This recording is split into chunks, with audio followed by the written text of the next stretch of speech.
Good morning, loonies. Oh my god, the second I start talking, Booker literally just like dives into his cave, his bed cave. He's like, oh, here we go. Let me get settled down here. He's gonna blah, blah, blah.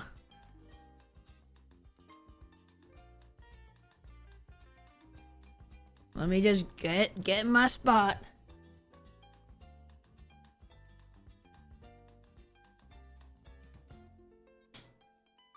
Bah humbug. Ow. Why did I stab myself? Don't stab yourself. Good morning, loonies in the bin. How are we doing today? Did my camera change? What's happening here? What is happening? Okay. What's up, everyone? How's it going? What's up, Morg Chef? How's it going? So, this is gonna be our last stream for a bit. I'm gonna be doing a lot of traveling over the next month. It's gonna be very chaotic. So you're gonna have to just keep up with me on Twitter and YouTube. What's up, MS7? How you doing? King Stoller, A Greens, Aaron, good to see ya. I recommend against stabbing yourself, because Ashton, you make a really good point. I'm gonna try. I'm gonna try to do that. What's up, Fine Night? Hey, CD. It's gotta be cute for the camera. He's like, I'm gonna take my place right here in the corner. Oh my God, Marushan, it has been a while. How are you doing? Good to see ya. I'm good, MM7. Very good. Good. Yes, we are. Lots of stuff is happening. A lot of things. Arana shared 300 bits. Bits for the Twitter pic until you get back from traveling. No, turn this off. This is not a goal anymore. Why is this on the screen? Stop it. It's not a thing. What's up, Will D's? How's it going? On the YouTube, Carl Anderson. Good to see ya. Look at this. We got folks on the YouTube channel. Amazing. You plan to talk at all about the TwitchCon schedule? I am doing a panel at TwitchCon. So if you're going to TwitchCon, I am going, and I will be doing a panel. It's gonna be awesome. I don't know when it is. It's on Saturday at 11-ish. I should probably pull open the schedule. Oh God, I have so much to do. Oh gosh. Oh.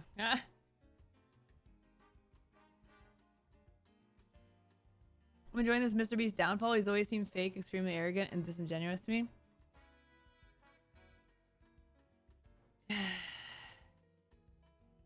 Yeah, pretty much. I mean,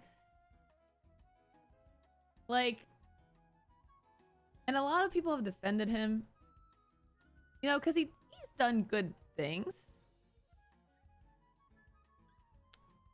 But and like, yeah, I guess, you know, making content around it, I don't know, just shoving a camera and it just, he's got a lot of money. It just, yes, I need more coffee, I think. The words are not coming out. The words are not coming out. He does good things, yet strangely every time a camera is around. He does good things for views, it's not genuine. Which, I think doing good things, period, that's a win. But if it comes at the harm of others, you know what I mean? That's I think the problem that I have. It's like, okay, so you, I don't know, built 100 houses in Africa or something. I don't know. Has he done something like that? Built 100 houses in Africa. He restored people's eyesight. It was good. It was good. And like, maybe he's not really motivated by doing good, maybe, or maybe a little bit, but maybe he's more motivated by, you know, the views.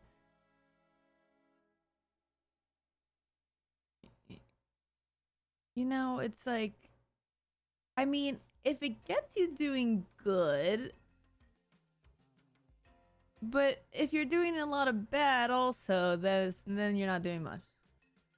I restored people's eyes. You have?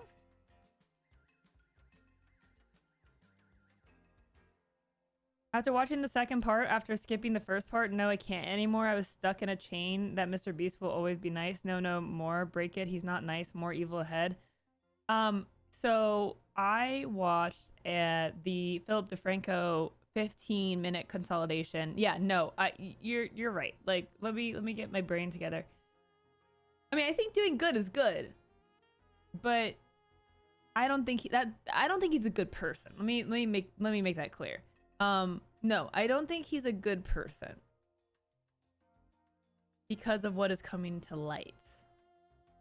Hey Dansky, good to see you. How you doing? You just described every billionaire in the world. Why can't we have one good billionaire?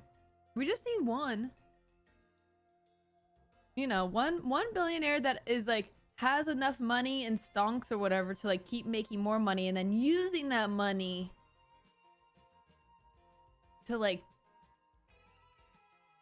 do good things. I don't know. Why is it so hard to find like good people?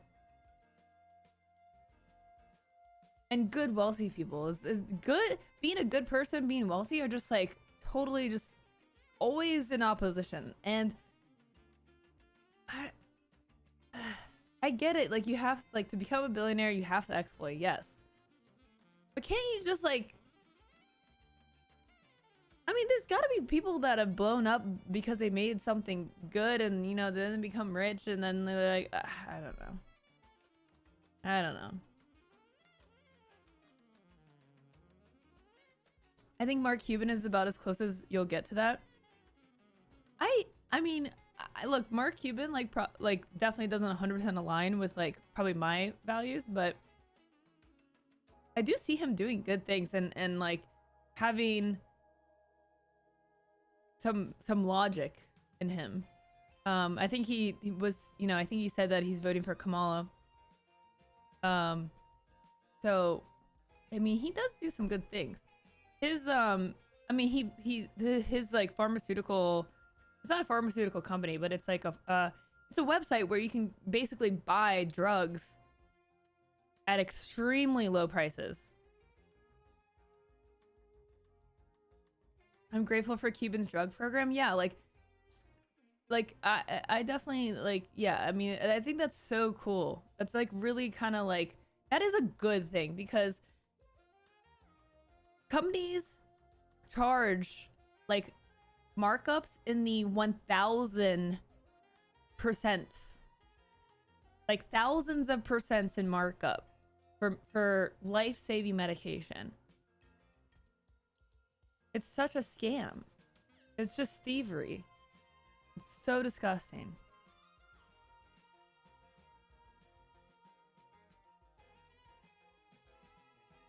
%90 of the homes that MrBeast built had to be sold by the recipients because they did not have the money to pay the new taxes. God, that sucks. That sucks to hear. Not to say this, but literally before more challenges and 100 versus whatever was literally torture people in a not fake challenge. Yeah, I mean, I saw some of the things that have come out, like with the former some former like co-workers speaking out, employees, I guess, speaking out. It's really interesting. It's, you know, it's this phenomenon of like one bad thing causes everyone to like take the opportunity to like dogpile, right? Like, and not necessarily in a bad way always. Sometimes it can get a little over the top. Like, you know, someone makes a mistake and it's not like egregious. Like, we're not talking about MrBeast or Dr. Disrespect. But someone makes a mistake and then everyone takes that opportunity to be like, yeah, this person slighted me like 3 years ago and yuck. And it's like, Jesus, man, like, I mean, it seems a little over the top there. But yeah, I mean, like, Dr. Disrespect. It took that one Twitch employee to not even say it specifically, but to allude to it enough. And it caused this huge ripple effect where there was evidence that came out. There was a lot of people, like, basically confirming it. And then, you know, then he confirmed it. And now he's backtracking?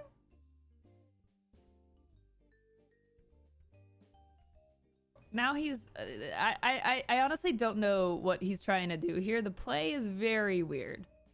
The play is very weird. So we didn't talk about this last week. I'll bring it up here. Let me turn my music off because YouTube hates my music. I should probably just well, no, because it wouldn't work for highlights anyway. So okay, so I'm surprised we still have to talk about this guy because, like, dude, you literally admitted to inappropriately texting a minor, and that was like a month ago that that all went down. And now you have this as your background. Dr. Disrespect, Twitch ban. Hello, I'd like to make a quick blank. Let it out. I don't know.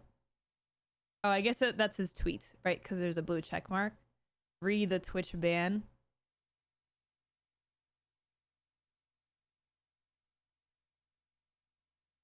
I don't understand what this means. This is a fishing line. There's a hook, and there's you know, a tweet here. Are you suggesting that you are saying that when you confirm that you inappropriately texted a minor that it was bait? Way to own everyone. Yeah. That's a really interesting deflection. That's very interesting. Oh, just jokes, man. Got him. What? What are we doing here? What are we doing here?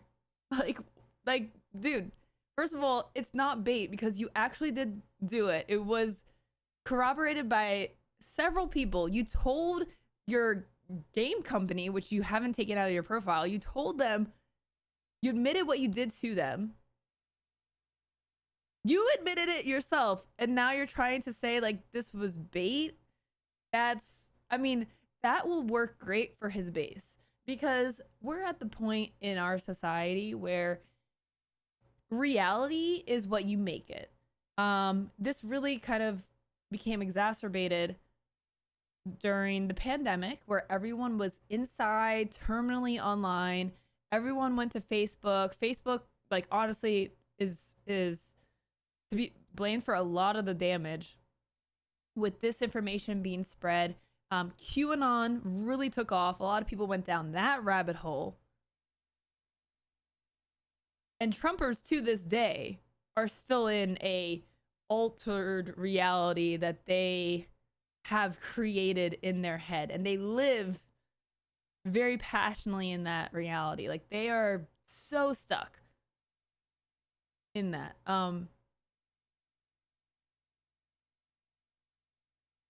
The Dr. Disrespect fans are very much like that. We live in a society where you can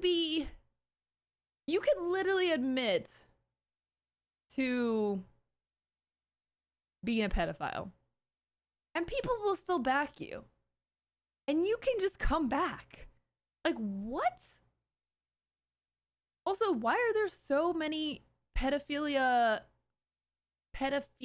YouTubers, by the way? Because I keep seeing on my timeline someone else getting outed for messaging a minor. It's like YouTuber after YouTuber. What is going on? Like, why? I need to know why. Why do we need to, like,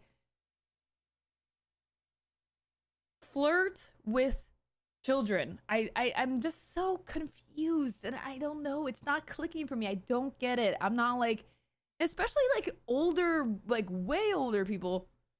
If you're like 20 and they're like on the line, like, you know, like you're still kind of like a kid, but like if you're like, I don't know how old he is, like almost 40, and you're like that, like, what are you doing? Why are you even in that realm? You shouldn't even be looking at people under 20, honestly.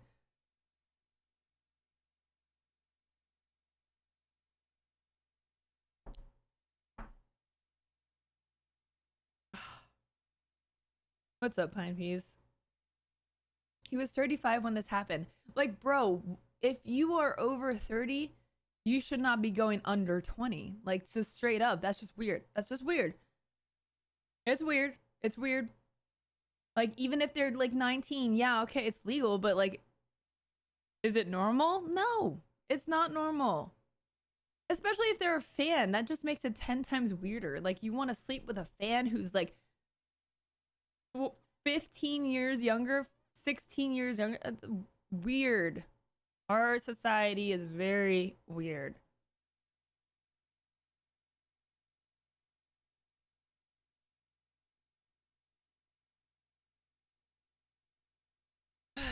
I don't get it. I don't get it. I don't know. I guess it's like, I mean, it's mostly dudes that do it. I'm sorry. I'm not all men me. I'm just saying it is mostly guys. And it's definitely a culture thing. It's like you know, yeah, the younger the better. They gotta be virgins and like so pristine. It's just so freaking weird, man. It's bizarre.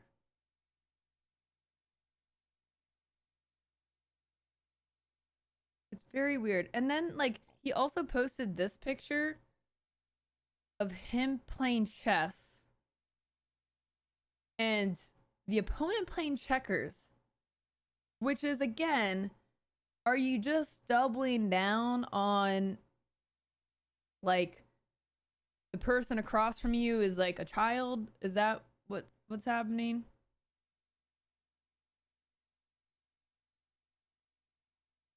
You know, checkers is you know, basically the assertion is that the opponent is playing like a child's game. And you know, Dr. Disrespect, who's genius by the way, he's been planning this all along from when he first started his inappropriate conversation with that minor years ago. You know, it's all just been him playing chess.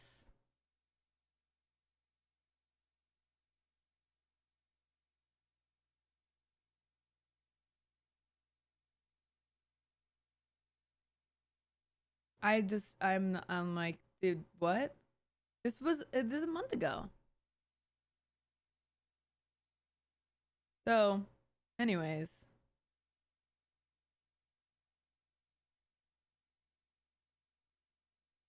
literally June 25th, July 31st, a month, trying to come back.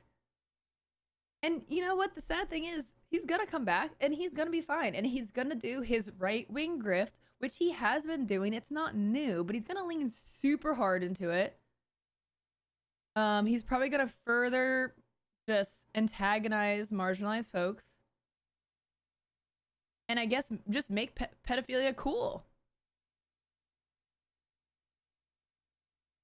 This is the society we live in, where we're just okay with this. Like 100,000 people liked this tweet. I guess because it's such a self-own, like, like, oh, why would you post this? Not a good look.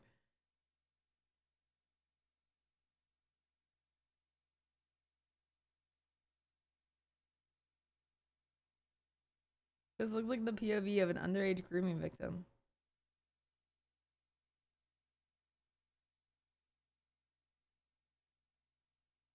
I had a feeling you were very intentional with the language you used in your big post.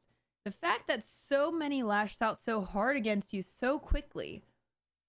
Inappropriate can mean such a wide range of things. Oh yeah, what is that range? actually, you know, what is that range that would get Twitch to ban you and lose millions of dollars on your contract that they had just signed with you? What is that range of inappropriate? Because to me, first of all, inappropriate and minor should never be together. And inappropriate minor and being permanently, immediately banned from Twitch in the middle of the Twitch Me Too movement, by the way. Again, something is wrong with these people's brains. This guy, he's looking out into the distance, but there's just nothing there. There's nothing going on in here. And the first thing they are doing is retweeting libs of TikTok, who, by the way, never talks about actual pedophiles being outed on the right-wing side. I don't think they tried to take down Dr. Disrespect. Weird. Weird. I smell a defamation lawsuit. Yeah, let's wait for that to come.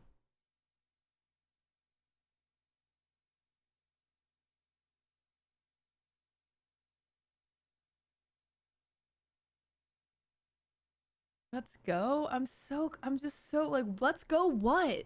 What do you mean let's go?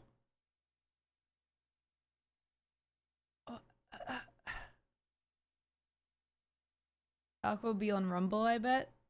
Oh, I'm sure he'll come crawling to Kick now. Kick would love to have him.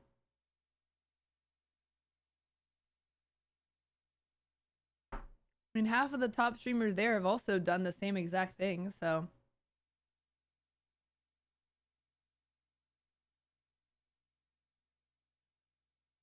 Anyways. We live in this society. I personally think that if you do creepy stuff with the minor, you should be looked down upon. But I know it's like not a popular take these days. Crazy. So as I mentioned, this is gonna be my last stream for quite a bit. I'm going to be traveling for there will be no streams for the next 3 weeks. That being said, if something like major happens, I will have my laptop with me. And it's a new laptop, so it can actually do things. Unlike my 15-year-old brick of a laptop. So if something does happen that's like, whoa, wild, we need to talk about this ASAP, then I will do my best. If I can't be live, I will try to make a video. I've done that. I did that earlier this year, back in January when I was on vacation. We also have a desk with you. Well, if the hotel room has a desk, you know, there is that option. Hard to say. I'm gonna be in Europe for a bit. So if anyone here is going to Gamescom or lives in Germany, we'll probably do some sort of meetup. Let me look at the calendar here. So we'll probably do a meetup on Sunday the 25th of August. Sunday the 25th of August, we will likely do a meetup in the morning. Because then Chrissy and I will be going to Amsterdam. And then we're going to be going to Paris. So we're going to be taking so Gamescom is like a work trip, and then we're actually going to take a vacation because we're already going to be in Europe, and Chrissy's never been to Europe, and we're already going to be there. So we're going to do a meetup Sunday the 25th. What I'm going to do is I'm going to basically, this is what I want to do, is if you think you're going to be able to make it to meeting in Germany, what I'm going to do is I'm going to make a role. I'm going to call it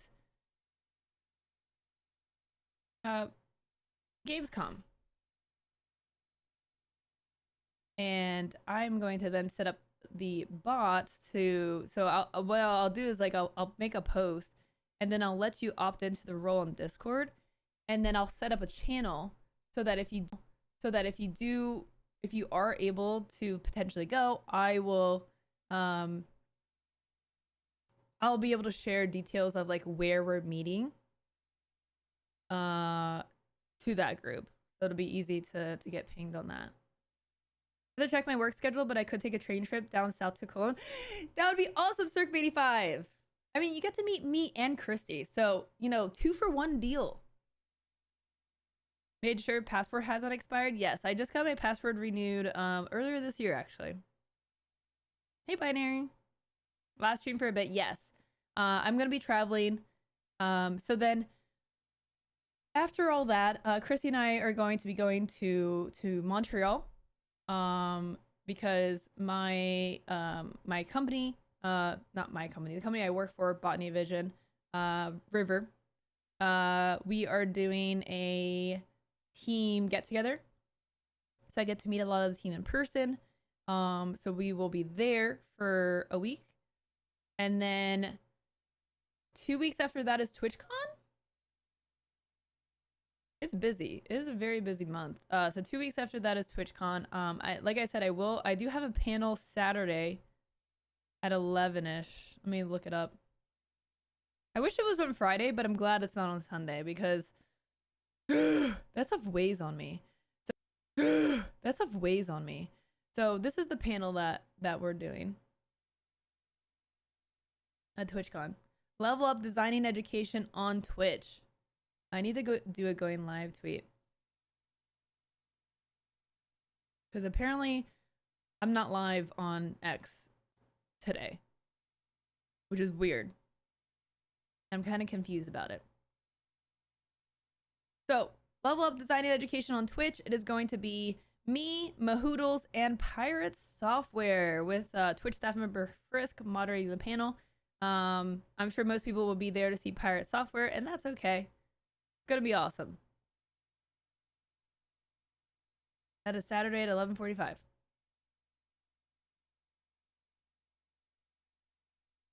Me doing education. I know, that's why I was like, oh my god, I gotta get my shit together, okay? I've been all over the place. I'm working on like a major rebrand here. You know, trying to get my act together a little bit. I've been slack-a-lack in the first half of this year. To be fair, I was super burnt out. When I started my job at River, I mean, you know, I barely streamed. I wasn't doing anything really. I was like super immersed in the job, and like honestly, I just really needed the break. I was so burnt out. I was like burnt out in like layers that just would not be solved unless I could take a guilt-free break. And when you're a full-time streamer, that's really hard to do. You know, like the pressure of being a full-time creator, you always feel like you have to be on all the time. And if you're not, especially with streaming, if you're not live, you're not growing, you're not making money, you know, and that's another reason why it's so important to do short form content and to like build a YouTube channel, because that will give you passive growth and passive revenue, even if you need a break from streaming or content as a whole. If you make evergreen content, which is like videos that people continue to search for over time, right? That have value not only today or this week, but next month, next 6 months, next year, next couple years. I mean, that would be pretty sick. Not always possible, but you know, the idea is you make content that people keep wanting to find. That's passive revenue coming in. So that's why being full-time just streaming is like really tough. You have to feel like you always have to be on. You can't really take a break. You don't really take a guilt-free break. And getting a full-time job with a salary made it so I didn't have to worry about being on all the time. And I was able to like really kind of take a step back. And then, you know, then I started to realize like, oh man, like I knew I was like a little burnt out, But I didn't realize like how deeply burnt out I was. It was tough. But yeah, I mean, I couldn't have done that without like something stable coming in. So now, back to streaming, changing up the schedule, and also working on the YouTube. Been working really hard on the YouTube. Able to like reinvest my funds into getting some help on the YouTube channel. So if you aren't subscribed to the YouTube, I know we have some people over there watching, definitely make sure to subscribe to the YouTube channel because we've been putting out videos. Basically, the best pieces of content from my stream every week go up on YouTube. This week, we had a really awesome week. Found you via YouTube. Hey, look at that. Look at that. That's discovery working for me. That's awesome, Tiny Jams. That's really cool. Welcome on in. Yeah, make sure you sub to the YouTube so that if you miss anything, it'll be up on there.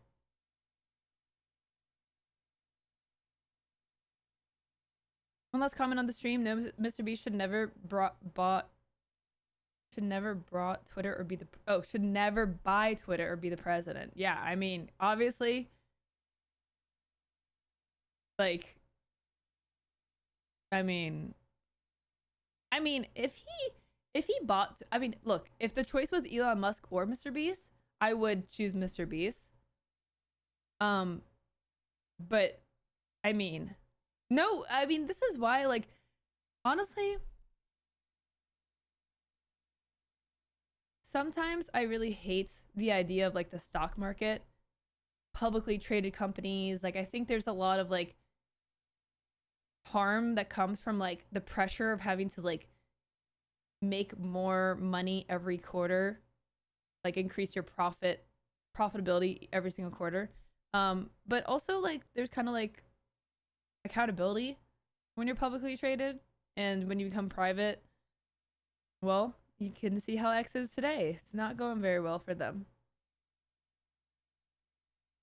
It's not going very well. So I have to do a going live tweet on speaking of Twitter/X. I have to do a going live tweet because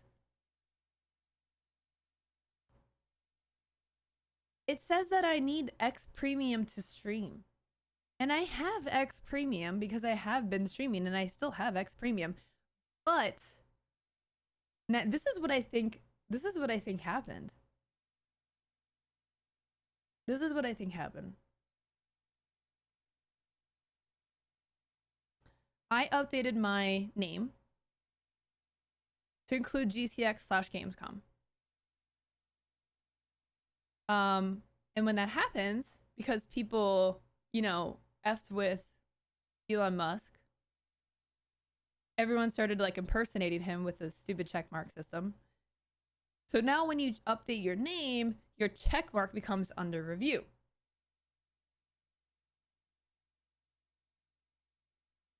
I honestly think the system is this stupid that because basically it's validating my premium membership by the fact that I have a check mark or not. Like, I literally think that has to be it because I still have premium. And before you ask, no, I did not do it for the check mark. I had it before Elon Musk like completely just made it how it is. I had Twitter Blue. I can't even remember why I had it these days. I think it was for longer, being able to post longer videos on Twitter or something. But anyways, I have it now because A, streaming on Twitter gives me more visibility, and B, I actually make more money than the subscription costs every month. Even the months where I'm like not posting a lot, I'm still making more than what it costs. So I'm actively taking money from Elon Musk. I think it's funny when people shit on people with check marks because, like, you're on this site for free. You're actually earning Elon Musk money by spending time on the site. I'm taking it away, okay? I'm doing some hard work here. Robbing Elon Musk every month. And also draining his resources by streaming. But anyways, so I think it's actually this silly. Like I cannot. It will not let me stream because I don't have the check mark, even though I have the membership. That's pretty silly. Editing as well. I didn't do Twitter Blue for the tweet editing. Wait. No, there was something related to tweets. Was it the editing? No, it was the here's your tweet before it posting, and it seems like a really silly feature, but I actually ended up really liking it. Where you hit send tweet and then there's like a countdown before it actually sends, and then I'm like, oh wait, I see a typo, and I don't know why. It's like I needed that before I saw the typo. But it actually was really helpful. I used it a ton of times. It also made me rethink every time I posted. So I don't even know if they still have it as a feature or if I just don't use it anymore. Ah, jeez. God, frostbite. God, that scared me so bad. Oh my God.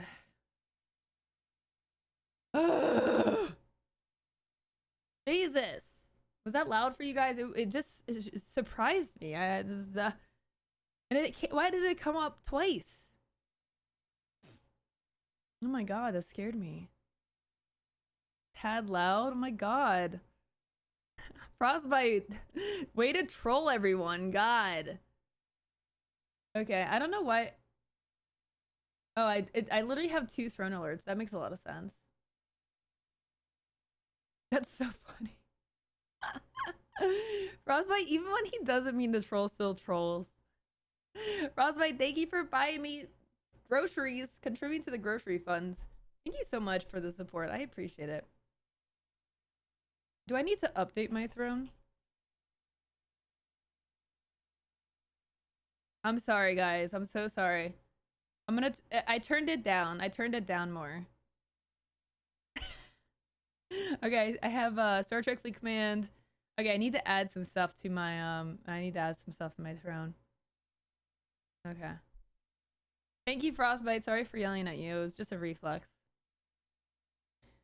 Alright, let me do a going live tweet. And then let's jump into more stuff. Got a lot to talk about today.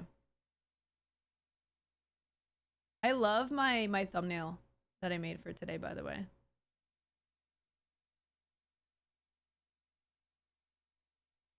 I made this, chat. I made this in Canva. Aren't you proud? If I wanted to tweak it, I'd probably unblur like past the text. I blurred like behind the text to make it easier, but I could have unblurred that, but it's fine. I made this. All my own. It actually didn't even take that long.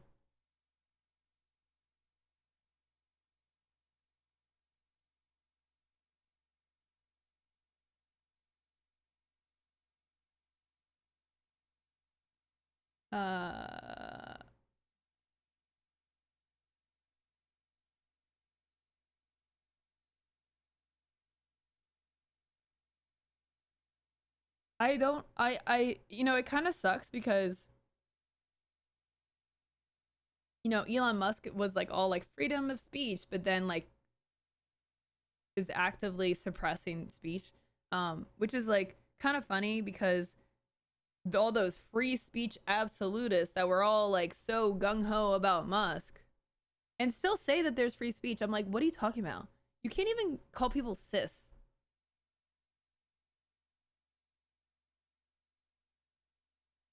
Like, Elon Musk thinks that like cis and like weird are slurs because everyone started calling Republicans weird because right-wingers are actually like legit weird. Thanks, Quake Powers. I appreciate that. Anyways, I actually am like kind of concerned about criticizing Twitter/X on the platform on X. I hate calling it X, but it's just I hate it. Funny, I still use twitter.com and it doesn't redirect. Yeah, but I actually get worried about like being critical because I do feel like he'll just suppress you and your content. The 3 Horsemen, yeah. And I even did it in like the like famine, war, and conquest. I guess you could have flipped these guys, but you know. Anyways. Okay. I'm gonna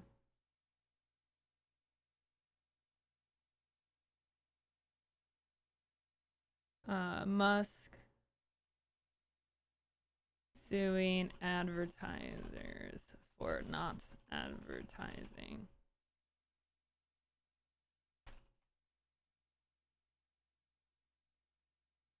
Okay.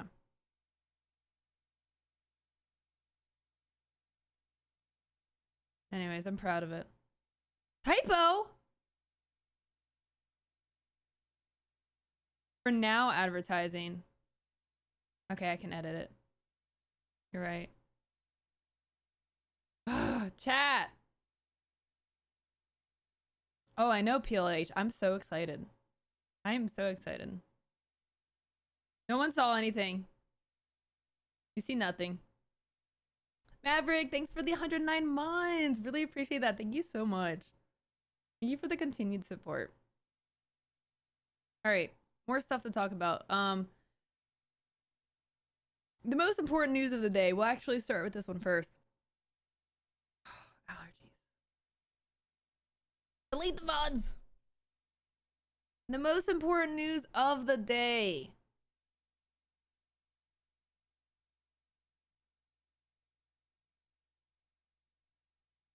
Auntie Anne's to release bizarre pretzel scented fragrance. No, it is not April Fool's. Or is it?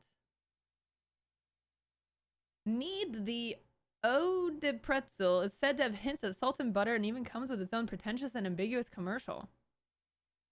All right, well, let's see it. Do I have to click this up? Like, what? Oh my gosh.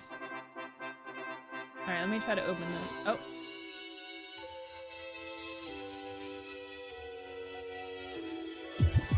It's surprisingly captivating, mysteriously alluring. The enchanting aroma of hot and handmade pretzels dripping with butter. It tantalizes every sense, and then some. Need by Auntie Anne's. Surrender to the smell. I mean, honestly, you want to get some attention. I honestly can't think of anything more alluring.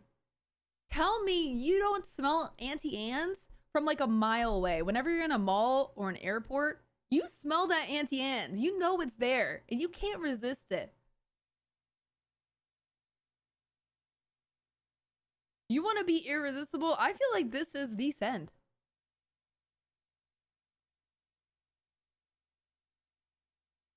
There are a few scents more recognizable than the aroma of Auntie Anne's, said Julie Younglove Webb, Chief Brand Officer at Auntie Anne's. I mean, smell is a special and powerful scent. Over the years, fans have shared their memories and experiences that began with just a whiff of our pretzels. We've bottled that moment and can't wait for fans to enjoy it in a whole new way. I want so bad for someone to smell like a I want to just be out in the world doing my own thing, and I want to smell someone smell like a pretzel. And it's gonna confuse me because I'm gonna be like, oh, there's an Auntie Anne's around here, and I'm gonna like do a 1 mile like circuit and try to find it.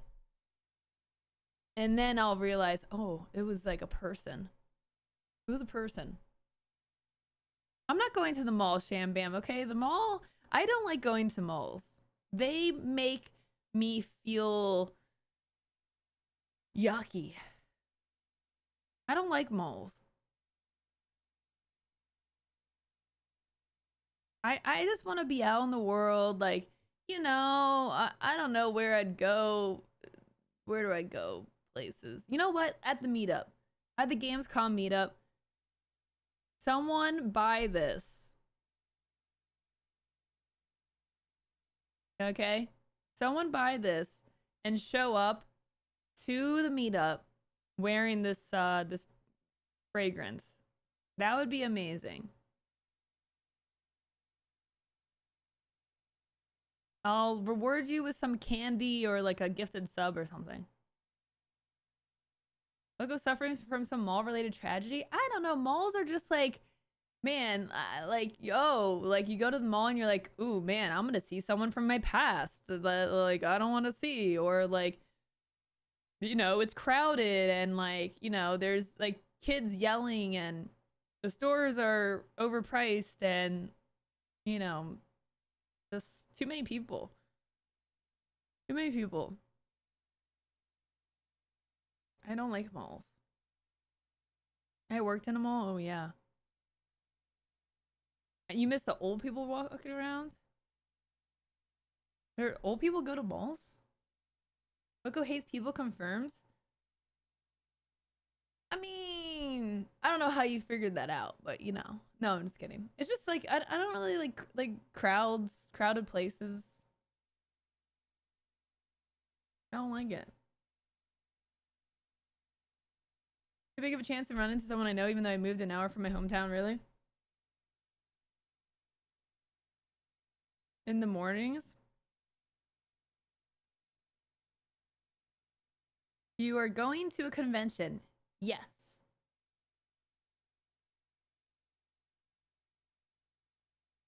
Before any stores open, you get old people walking and power walking? What? I mean, that's a great idea, honestly. They're onto something. Because malls are like air conditioned, they're inside, and they usually are kind of, you know, they're long. They're long, and you either go back and forth. Sometimes they're like more circular. You can go do some I mean, that's honestly not a bad idea. And then when you're done, there's a food court. And you just, you know, eat your calories back. Genius. All right, what else we got? Mostly negative news today. I wish I had, this is like the one positive news.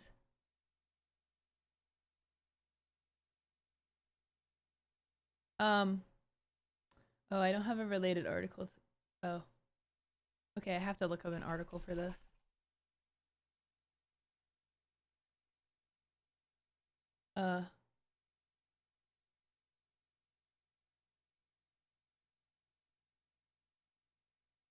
Okay. Game Informer editor-in-chief says goodbye after GameStop deletes previous message.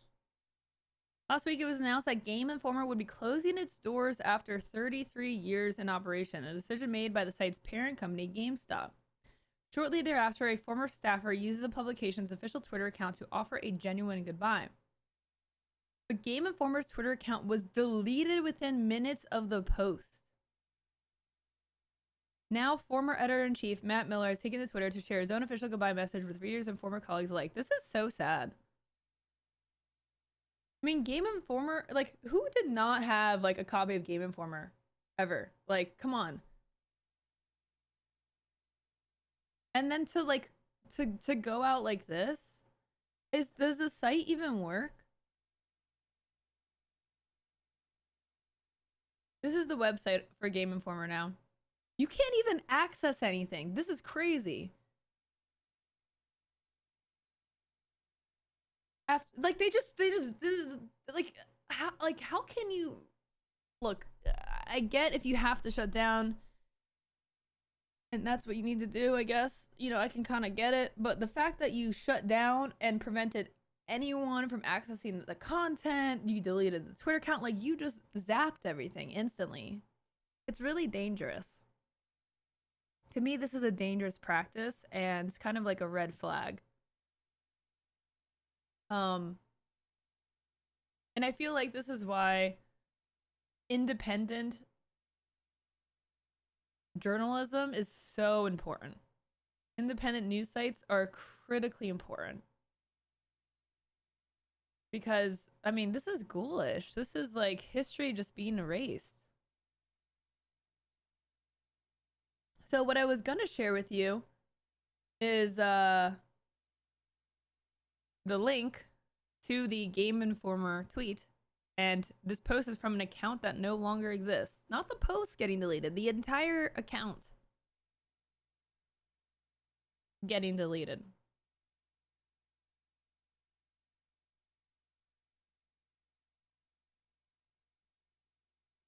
33 years is a long time. When thinking about saying goodbye to Game Informer, I felt that a few days of consideration were warranted to get my thoughts in order. I'm glad I waited. The outpouring of affection, support, and appreciation the team has received in recent days is humbling. It's reminded me how much this long-running magazine has meant to so many. After 20 years of monthly issues, I plan to take a bit to catch my breath and consider what's next. I still love games, and I hope to find a new way to stay connected to them through my work.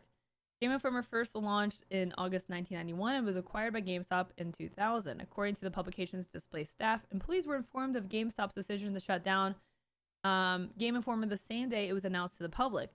The magazine's writers, editors, and other staff were reportedly given no warning and were in the midst of working on the next issue of Game Informer's print magazine, which was not completed when the announcement was made. Game Informer's website was also taken down almost immediately after the news broke. That's just wild. Sounds good, Circuit 85. I will be here for another 2 hours, so we got time.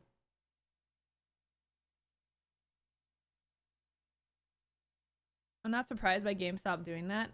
It's so gross. 368 issues of Game Informer were printed and published in its 33-year run.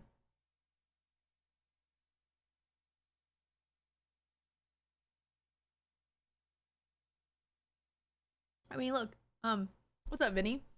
I get why, if it's not profitable, you're losing money, and GameStop has gone through some challenges.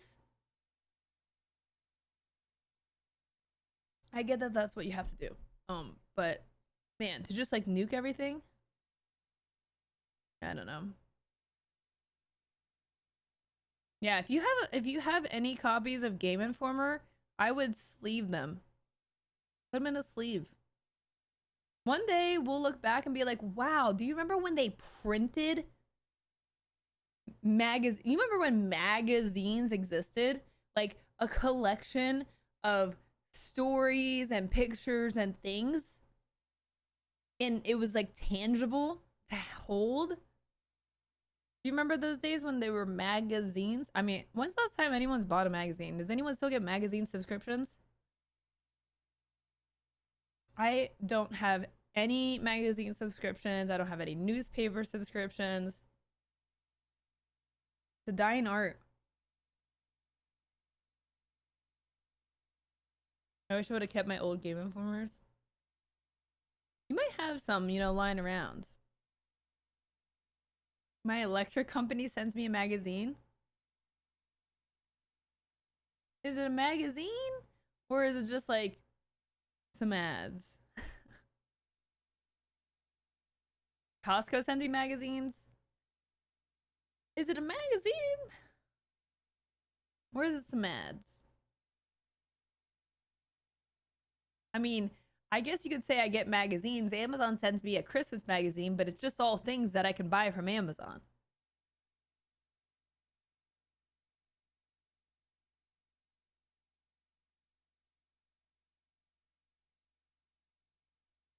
MAGA sends me magazine. Oh my god.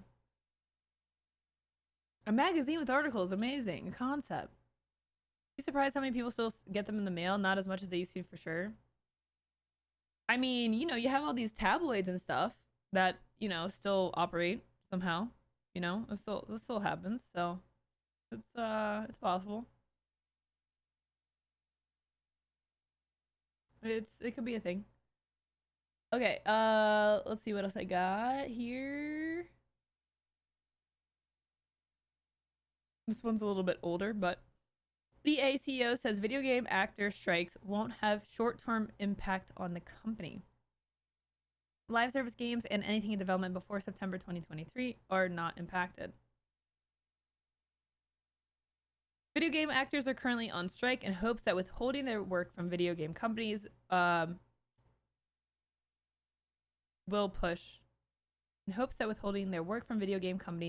push those companies to agree to better actor protections around the use of AI. However, at least one video game CEO, EA, to no surprise, doesn't think the strike is going to impact this company, at least in the short term. In today's EA earnings call, Wilson answered a question from an investor about the impact of the strike on the business. Put simply, he's not worried for now. Here's the full quote. We deeply value our talented actors who are an important part of the work we do to deliver the incredible entertainment experiences that our players enjoy around the world. We're working very closely. This is not an EA specific situation. This is an industry specific situation, and we're working diligently to negotiate at the table. The way it works now in terms of our product specifically is that the strike is limited to games commencing production after September 2023, including live service games. So we don't expect any near-term disruption to any of the games we have in development or any of the live services we're currently running. That being said, we're committed to continuing to bargain in good faith and are hopeful that the parties can expeditiously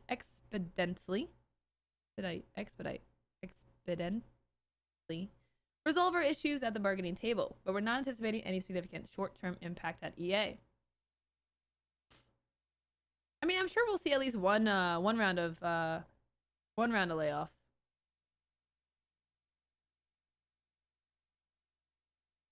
Dear, what am I I'm not slacking. You're slacking. Maybe. I did some of the things. Most of the confidence likely comes from the fact that EA's portfolio is almost entirely live service games right now, and games whose development began prior to September 2023. The company's $1.26 billion in net bookings for the quarter was driven by Madden, NFL 24, FC Mobile, and FC Online, all live service games, and the rest of its coming fiscal year is much of the same: Madden, NFL 25, EA Sports FC 25, NHL 25, and so forth. The Sims 4 and College Football 25 also unaffected. Its one single player offering Dragon Age The Veilguard is also fine. And while it's impossible to speak to EA's release slate further out, it's probably a safe bet that next year's release slate likely looks a lot like this year's and is entirely populated by games that have been in development for 3, 4, or 5 or more years.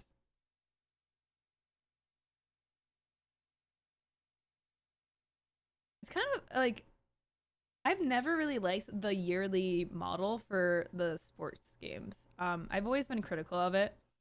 I mean, I think having a new game out every single year for any game is silly. But, you know, gamers... I don't think gamers make the best choices with their money. Like, why are you buying a new Madden every year? Like, it's not changing that much. It's not. And I get it because they've turned it into a total scam where you have to get the latest one in order to play like online and you have to re-unlock things. Man, like I feel like EA more than any other company is just like, yeah, milking the ever-living crap out of like gamer bros.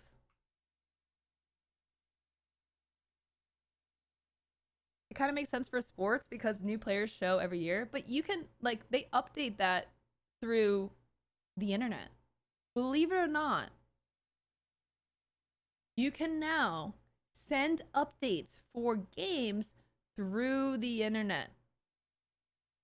I don't think you need a full new $60, $70 game in order to just have updated players.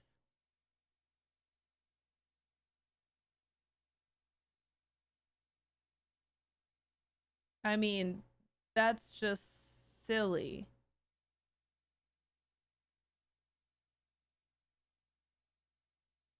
It's true, I feel milked.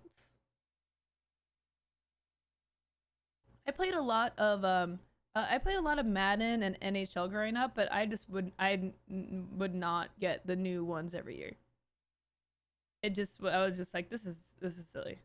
I can play football. I can play football in a 2-year-old game. It's gonna be okay. And yeah, that was even before there was like the live service idea. It wasn't really a thing. But now there's just no excuse. There is just no excuse. I only bought the sports games who had my favorite stars on the front. Yeah, that's valid. That's valid. Can you easily wait 3 versions of it nowadays? Yeah.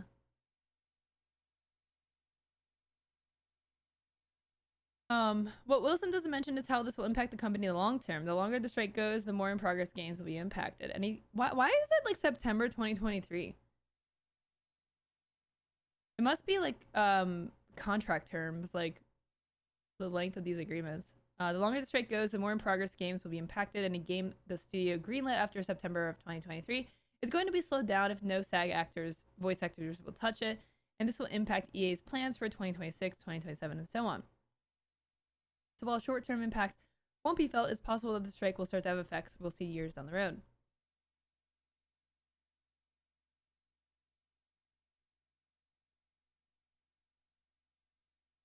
NFL Blitz was fun. I don't know if I played that one.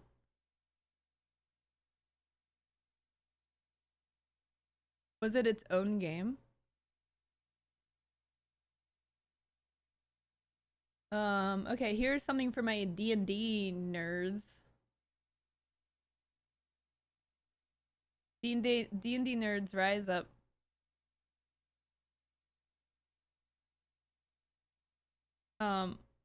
Or tabletop, I'm sorry, it's not D&D. I'm sorry, I'm probably like... someone's gonna get really mad at me for doing that. I guess it's just... tabletop as a whole. Tabletop fans. Roll20 introduces Discord integration. Will support Dungeons & Dragons, Dune, Cyberpunk Red, and more. Roll20, maker of virtual tabletop role-playing tools, has released a new integration with Discord that aims to make remote game nights more convenient. Starting today, which was July 29th, all Discord users can launch the Roll20 virtual tabletop software directly within Discord as an activity, gaining access to all the usual role-playing tools their platform provides, including interactive maps, character sheets, simulated dice rolling, drag and drop rule books, and more. That's pretty cool. Okay, that image did not get bigger. Enhance. Okay, it's getting smaller. I'm zooming in and it's getting smaller. Okay, now it's centered. And now it's higher. And now it's lower. And now it's bigger, but it's cut off. Okay, let's back it up here. We did not make the zoom button, very accurate. Okay, so this is like a Discord call. You can see the tools here on the side. If you can see that, I don't know. I tried to enhance. My enhance button did not work. That's so cool. That's really cool. Throwing hammer to the fun. Very fun.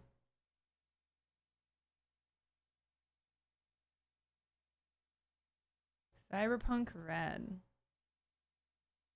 Very cool. Who's excited about this? What camera and lens are you using? I am using a Sony a6400. What lens am I using? That's a great question. Whatever it comes with, I don't know. It's a pretty basic lens. I actually want to get like a better lens, but I haven't yet. Haven't gone for it yet.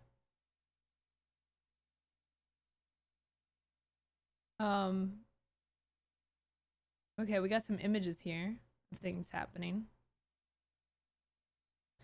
Roll20 has been testing this integration in beta for the past 4 months and making adjustments based on player feedback. Games created within Discord will also feature Roll20's new platform experience, which was its first major update since 2012.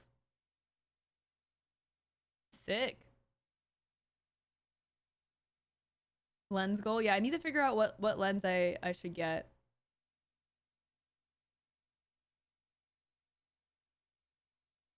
I definitely need to figure that out. I made some, me and Flamegoat helped me make some adjustments to the camera settings and positioning to try to like improve the quality, which, you know, definitely helped, but it is limited with this lens. All right, let's get into some other... Ugh, this news sucks. I hate doing news like this. I don't know how people can stomach doing negative news and talking about people who suck. I hate having to talk about people who suck. I wish people would just stop sucking so much. Like, ugh. Hey, what's up, Dynamite? How's it going? I didn't miss this. Yes, we're getting into our beefy topics. Aiden Ross's stream with Donald Trump becomes Kickstar's most viewed broadcast ever. This really happened. This really happened. Donald Trump did a stream with Aiden Ross. Like a live stream. Like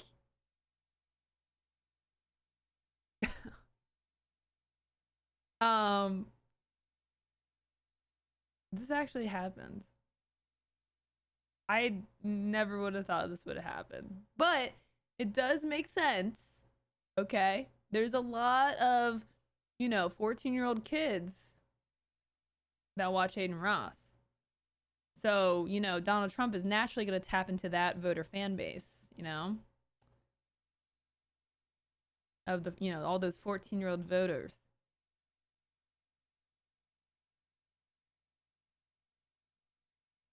The stream was relatively short, ending just a mere 95 minutes after it went live. The room they were featured a handful of people in chairs behind Aiden's setup who were cheering on the former president as he walked in. I guess I'll just click on these.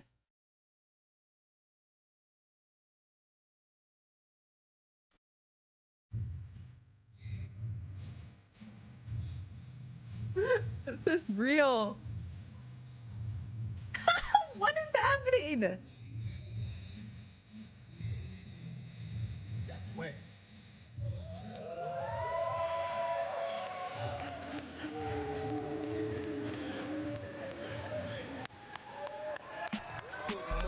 This happened.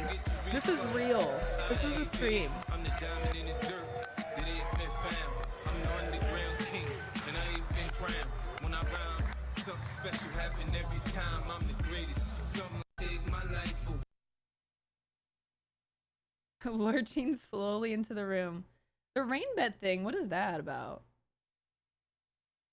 I don't think that...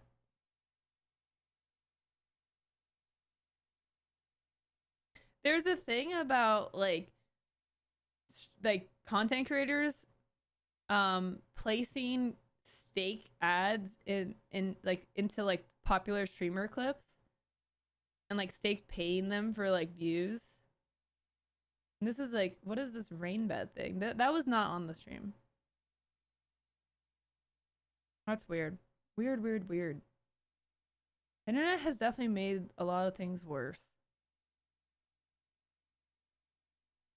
Aiden wasn't the only streamer to show up at the broadcast either. XQC arrives. I mean, can I just is there the more highlights? No. Okay, that's my homepage. This also happened. Aiden Ross just gifted Donald Trump a custom Cybertruck. Check out this rap and let me know your honest thoughts. I think it's incredible. Am I gonna close the door really quick? Just I want to show them the rap. Why is this clip 5 seconds long? I think it's incredible. Dude, it's literally a picture of him after he got shot.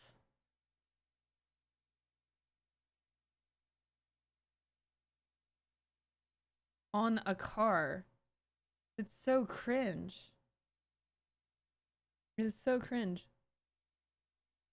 He also gave Aiden Ross also gave Trump a watch, and that actually might be an FEC violation. That might be a campaign violation. Just days after an appearance and interview at the National Association of Black Journalists, the former president arrived for a more low-key affair when he agreed to take on the live streaming world. While it was mostly a lighthearted experience, some astute observers were quick to point out that Ross may have violated FEC regulations when he gave Trump not one but two very expensive gifts. Aiden gave Trump both a Rolex day date, which retails new for over $30,000. Honestly, probably not even worth it for Trump. Only $30,000? What a cheapo gift. And a Tesla Cybertruck wrapped with a viral image of Trump standing defiant after the assassination attempt. Okay, we already saw this clip. Combined, the gifts likely amount to over $100,000, and as gifts to a presidential candidate, that this could be an FEC violation. The FEC states that individuals can provide a maximum contribution of $3,300 to a campaign. $3,300.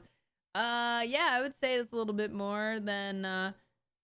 I mean, honestly, probably what happened is like Trump just said, "I can't accept it." No, I'm sorry, he probably didn't say that, but like it probably like that's probably what ended up happening. It was just them not accepting it.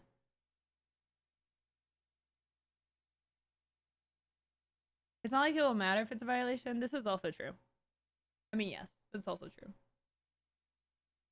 Brendan Fisher, the deputy executive director of Watchdog Group Documented, which investigates money in politics, told Rolling Stone that the gifts were provided to Trump in his capacity as a candidate and because he's running for office and are therefore considered contributions to his campaign. Fisher added, "I suspect that once Trump talks to his lawyers, we'll get an announcement that he's turning down the gifts or donating them to charity." Ha! Donating them to charity, okay. Charity, like maybe his kid. Put it in his kid's name. Caroline Leavitt, the Trump campaign's press secretary, also told Rolling Stone that the campaign will submit an advisory opinion to the FEC to seek guidance on how to handle gifts. The watch and the car would be considered an illegal contribution, but Trump could reject the gifts formally and aid and plead ignorance to the law, which would definitely that would be very believable. That'd be the most believable thing about that whole stream. With Fisher stating that it's unlikely the FEC would spend too much time on the matter.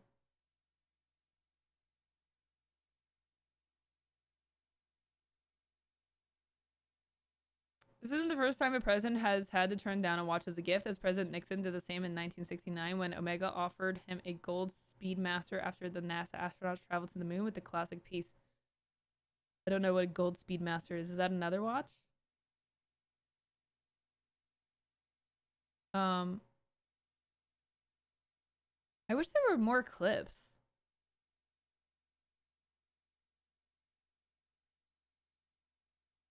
I wish there were more clips here. There was, I mean, it was like pretty, it was like, first of all, it was super fascinating. Because,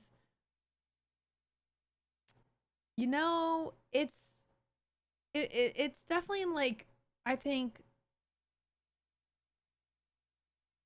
like, I would like to see more of this from candidates, to be honest. Like, the live streaming format, I think is more impactful than like these scripted speeches where you're, you know, like standing in front of a podium and like this really humanized Trump, and like nothing he said was like good, or like, you know, you're not going to change your mind on him. It's not like there was like a you know, like I don't know, like he didn't say anything that was like, actually he did say something very interesting. He actually praised AOC, Alexandria Ocasio-Cortez. He actually had only good things to say. And I know that sounds so weird to hear or expect. But yeah, like let me see if I can find this let me see if I can find this clip. Yeah. See if this article will load.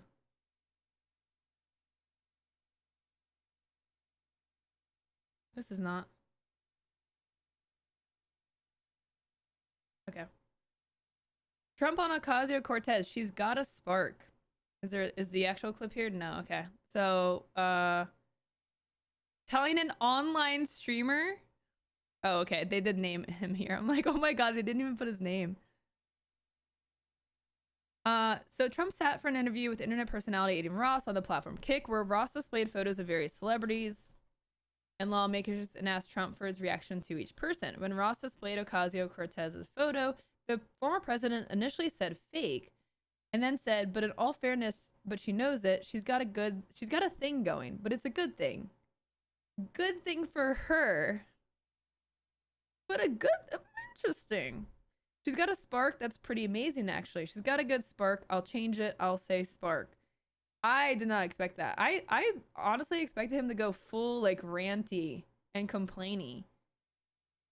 And like he just like And it's funny because like the whole idea of the format was like, I'm gonna show you a photo and you say like one word, and of course it never played out like that. He just rambled on each person. Trump said when he first saw Ocasio-Cortez burst onto the political scene, he was reminded of the former First Lady of Argentina, Eva Perón. And he claims he warned aides to former Rep. Joe Crowley during his 2018 primary against Ocasio-Cortez that she could be a threat to him politically. Crowley lost that primary to Ocasio-Cortez. She's got a lot of sizzle, Trump said. And then this is just like recap stuff.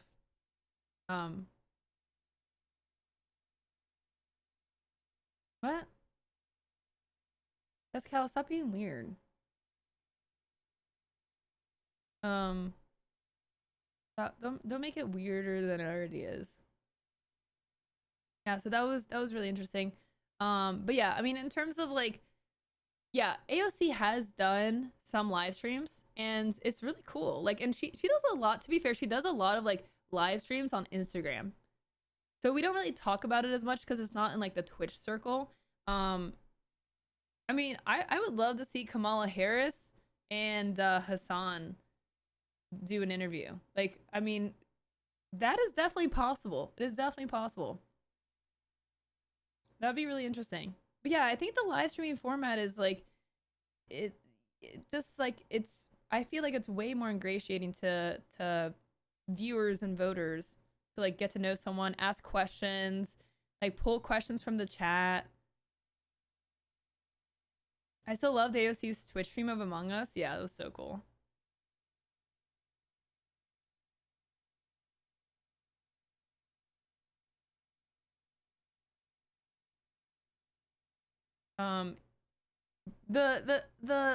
The talking points were really weird. Like, I don't think he didn't go like too far into his normal, like when he does his like rallies and he gets like really crazy and kind of goes like really off the book. Like, he kind of was like more kept together, like more tame.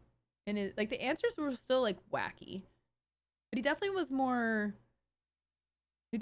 tame. Like, didn't go into like the most crazy conspiracy theories, but like he spent a lot of time talking about his rally numbers. He talked about how you can't say Merry Christmas anymore, which is like really outdated. That's a really outdated like right-wing talking point. I don't know, like I don't know if that's still like one that people really care about, because it's just not even true. He said Kamala doesn't like when people say Merry Christmas.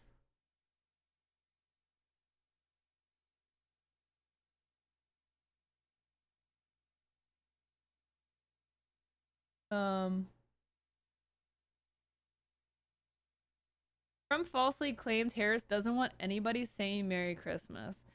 And I just don't know how people like really buy into any of this. I just don't like, I'm like genuinely confused, because there's so many lies that like it's really easy to like fact check most of them. Even like I just googled Kamala Merry Christmas.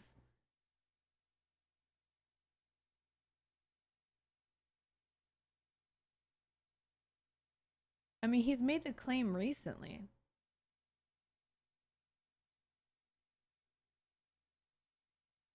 Trump told the crowd at an August 3rd rally referencing Harris, like he's still doing this. Ready? The two words are Merry Christmas. She doesn't want anybody saying Merry Christmas. Now she's denying it, and they found the tape last night. She's such a liar. Basically, the accusation less than 5 months from the Christmas holiday was that Harris, while setting her sights on the White House, did not want anyone saying Merry Christmas. However, this broad claim was both false and nothing more than the latest chapter in what's become known as the War on Christmas.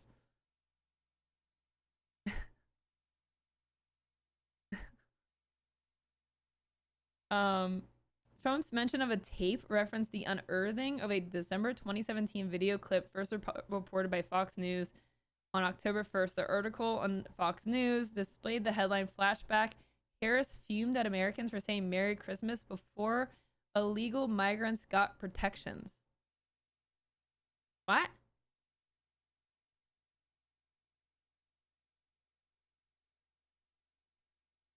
Then Senator Kamala Harris warned Americans not to say Merry Christmas until there was a permanent status for some illegal immigrants, and amid a Trump-era battle over protections for some illegal immigrants who came to the U.S. as children. And when we all sing happy tunes and sing Merry Christmas and wish each other Merry Christmas, these children are not going to have a Merry Christmas. How dare we speak Merry Christmas? How dare we? They will not have a Merry Christmas. Yeah, I mean, okay, this is the beginning of the Fox article, and it already explains what she meant. Doesn't mean no one can say it. It just meant like these kids, like we're all like happy and whatever, and we're ignoring like people that aren't gonna have a Merry Christmas. But that just makes sense.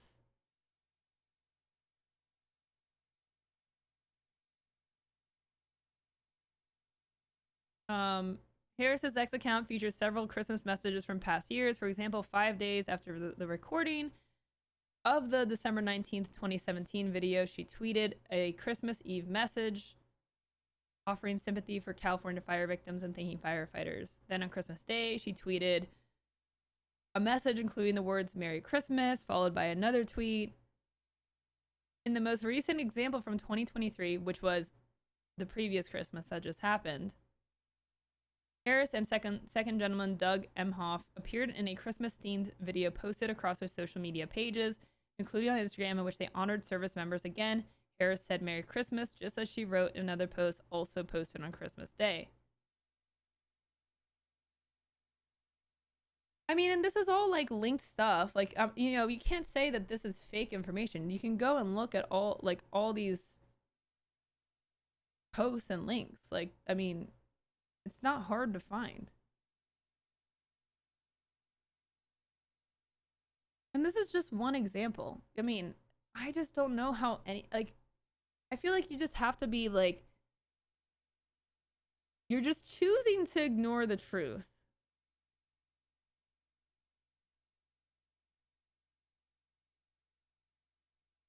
What's wrong with Santa? Anyways, it was a very interesting stream. It was a very interesting stream. I mean, you know, Aiden Ross was just like sitting there being like, yeah. Oh, let me read my next question that was pre-written for me. His commentary would just be like, yeah, true. Just like so just such a bad job. I mean, at least talk with someone who kind of like understands what's being said. I mean, this guy has nothing going on in his head. He's like, yeah, letting Trump like ramble for 5 minutes, just going off talking about the war on Christmas. It's like, okay, it's very silly, very silly. Okay, so speaking of war, moving on to the next horseman here. Elon Musk and Twitter accuse an advertising alliance, which includes EA and Twitch, of conspiring against the platform and breaking US antitrust law. Wow. I need my tinfoil hat. I need a new one for all these conspiracies.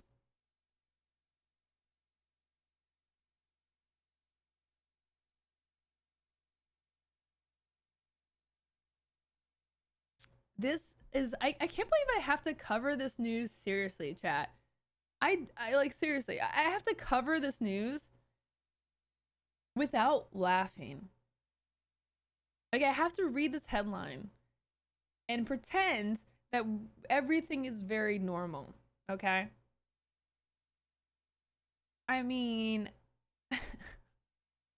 the level of brain rot. It's so bad. Like, I don't understand how people are just not embarrassed to like stand up for people like Trump and Musk. I genuinely like people who are like, you know, MAGA, and they're really open about loving Trump. Like, I would be so embarrassed, so mortified. I mean, you're basically announcing your stupidity to the world. And that's how dumb you are. Is that you don't even realize how embarrassing it is to be associated with these people. I mean, I don't understand.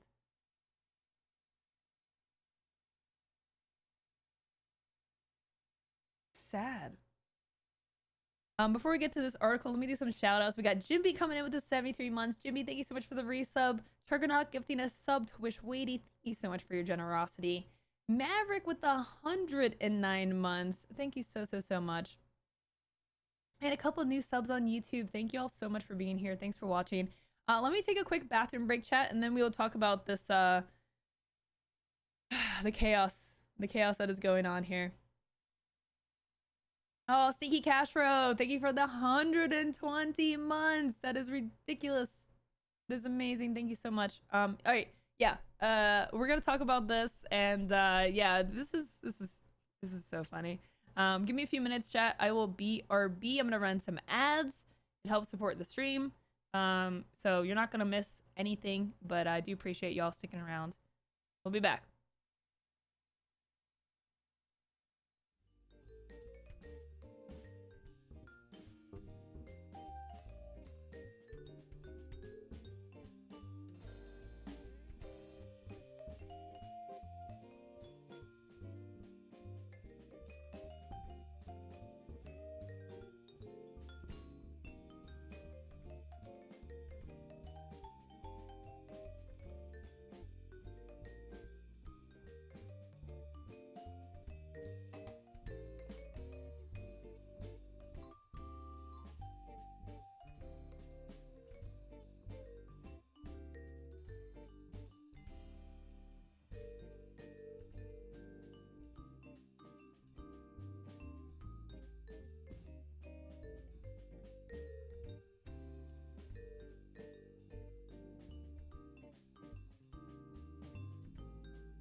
righties.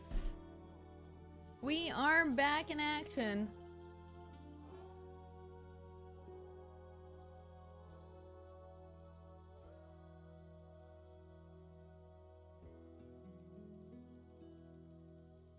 We are back, y'all. Let me pause the music. Okay.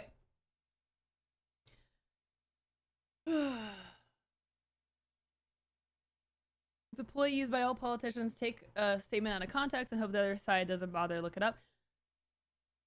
I mean, it's not even like about the other side. Like it's just like their fans. I mean the you know they're yeah. I mean they're pretty much fans. The way they act. Their followers. I mean they just eat it up. I don't know. It's so weird. His base, yeah. His fan base. Chrissy, thanks for the 56 months. Thank you for that resub. I appreciate it. Thank you for the support. All right. Now it is war. Elon Musk and Twitter accuse an advertising alliance, which includes EA and Twitch, of conspiring against the platform and breaking U.S. antitrust law. Dun dun dun dun dun. A lawsuit was filed this week. They actually did file a lawsuit. That's amazing.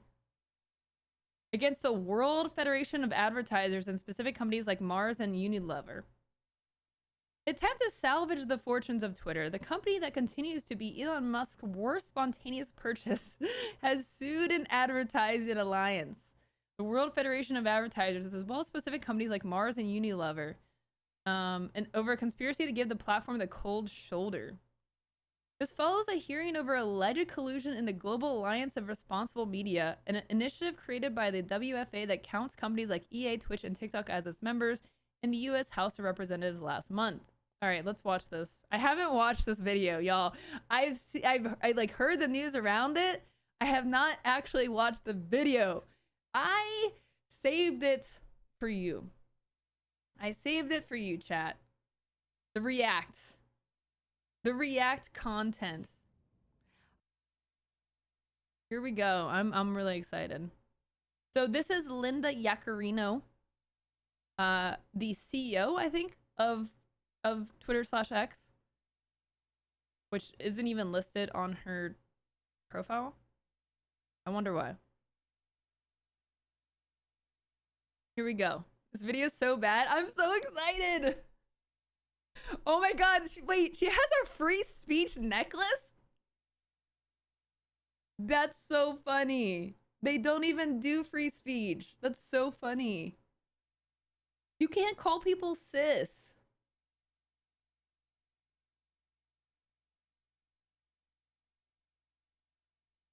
Is mama just like, she's a mom? Or does it mean something? Is there like a code here? Free speech. Oh my gosh. All right. Oh god. Here we go. Here we go. Hey everybody. I was shocked by the evidence uncovered by the House Judiciary Committee that a group of companies... Hold on. This is too low. Louder. Louder. Hey everybody. I was shocked by the evidence uncovered by the House Judiciary Committee that a group of companies organized a systematic illegal boycott against X. It is just wrong, and that is why we are taking action. Today, we filed an antitrust lawsuit against the Global Alliance for Responsible Media. I'm just confused. What is the goal? What is the goal? I'm 20 seconds in and I'm just confused. You're gonna sue people, but like, what's the result? Like, what do you get from that? You think that the advertisers are gonna, like, the verdict is gonna be like they have to pay to advertise on your platform? Like, I don't understand. Free speech, but not freedom to choose where you spend your money? Do we only believe in free speech? And its speech is like what you type? I mean, the whole idea is like, you can, if you want to allow free speech, go for it, but people also have the freedom to like not use your platform. Are you gonna sue people that have left your platform because it just sucks? I'm just not sure what the goal. What are they aiming to get?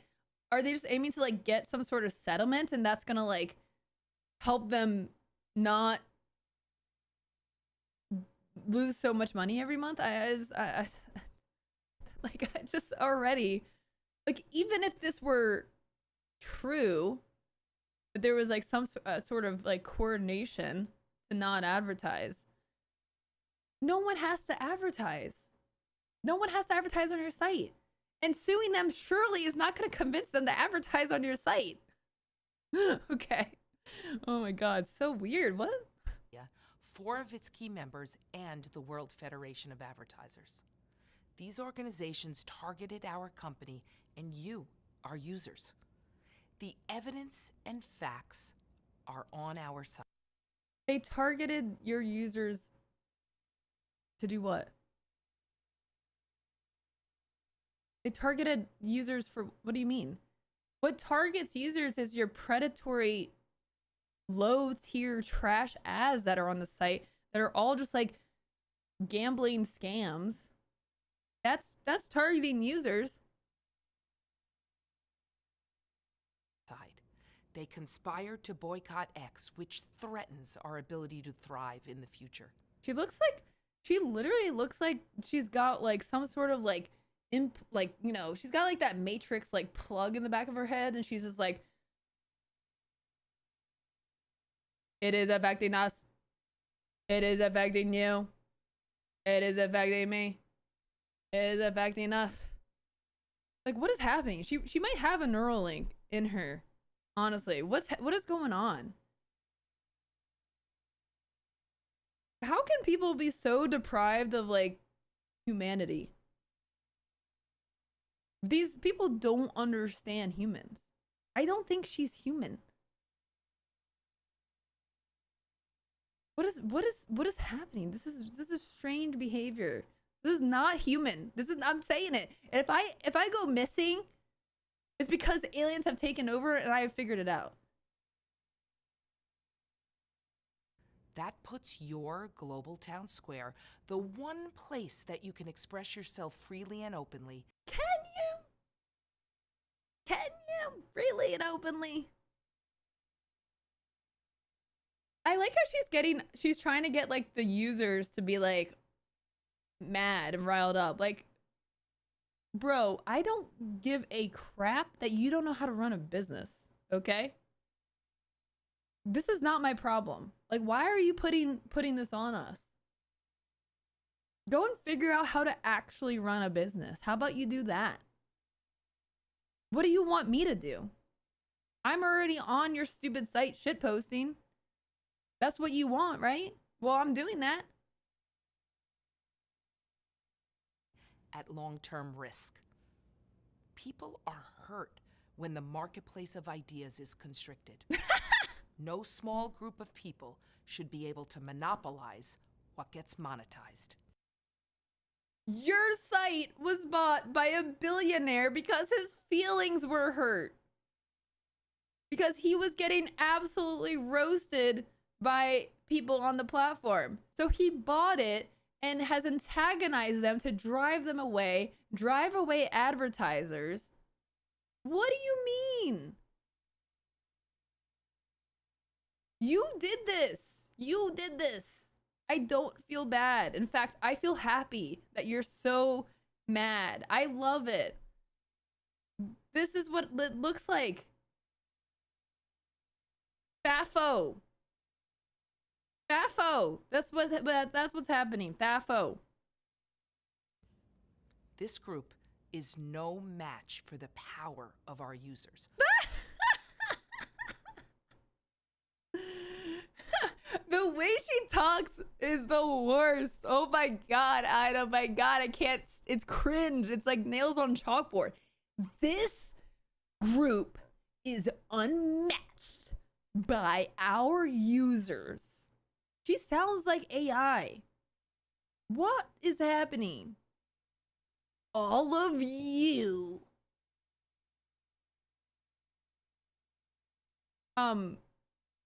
Okay. All of you, the very same users that have driven usage of X to all-time highs. I joined X because I believe in the power of the global town square. It's users like you, people of all backgrounds and opinions, who make X indispensable.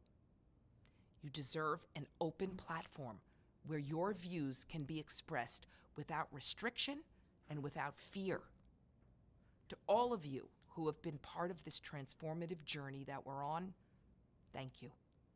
Rest assured, X has never been more committed to innovating and expanding all of our global town square. Okay.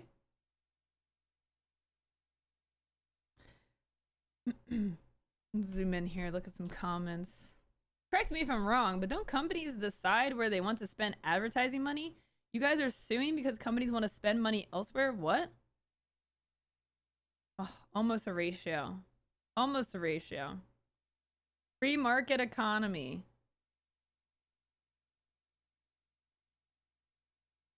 You're going to lose. Elon Musk says Bob Iger, the Disney CEO, he publicly told to F yourself, should be fired immediately.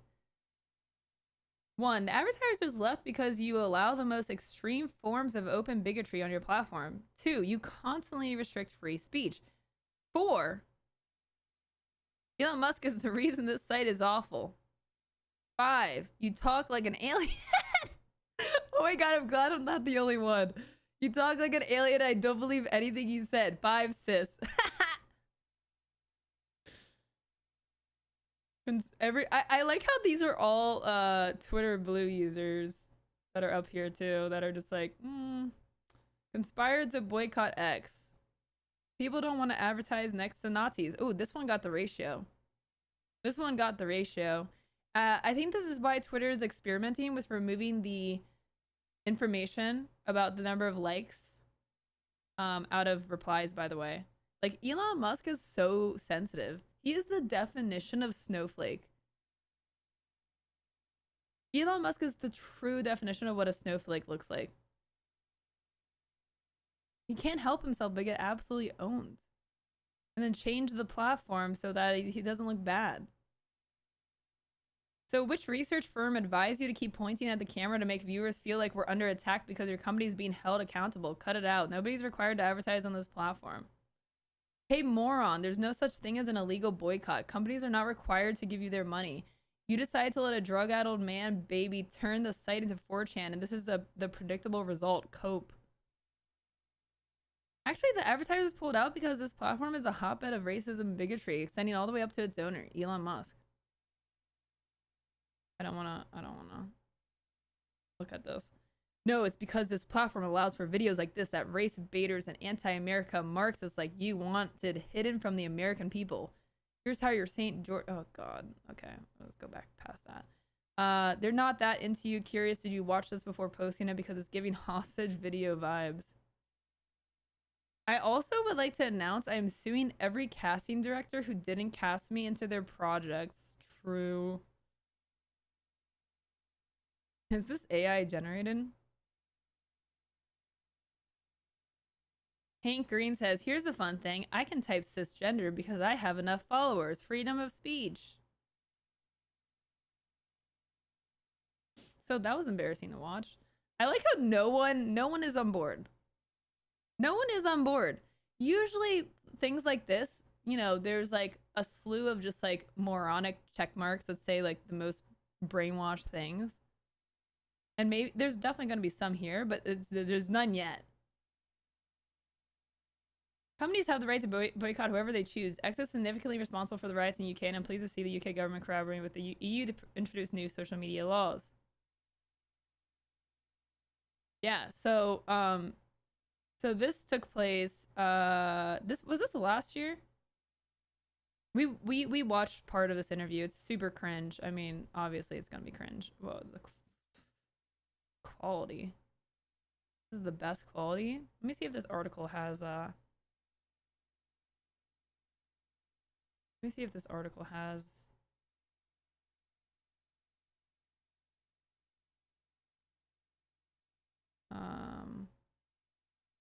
Wow. Let me find a better. Whatever. You don't need to see what it looks like. You know what it is. It's okay. This happened last year. I hope they stop. Oh my God, Jesus. Okay. You hope don't advertise. You don't want them to advertise? No. What do you mean? If somebody's going to try to blackmail me with advertising, blackmail me with money, go f yourself. But go f yourself. Is that clear? You know what's clear is that they're laughing at you, bro, not with you. This did not age well, did it, Mr. Musk? Caffo. That's what happened here. People laughed at him. He got laughed at. I'm guessing that they're boycotting next because you and Elon have turned it into a shit show of misinformation, racism, and idiocy. There's still a human in there somewhere. Blink twice. It's the random and obviously forced hand gestures that really sell your honesty and integrity. It's so, like, it's wild. And give you some teleprompter tips. Hit me up if you need help. In a free market, advertisers are free to choose where they advertise.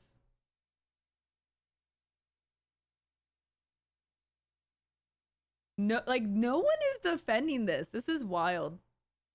This is how bad this move is. This video is like, it's so creepy. I'm sorry to have to like bring it up again, but it's just so creepy. The hand gestures are bizarre.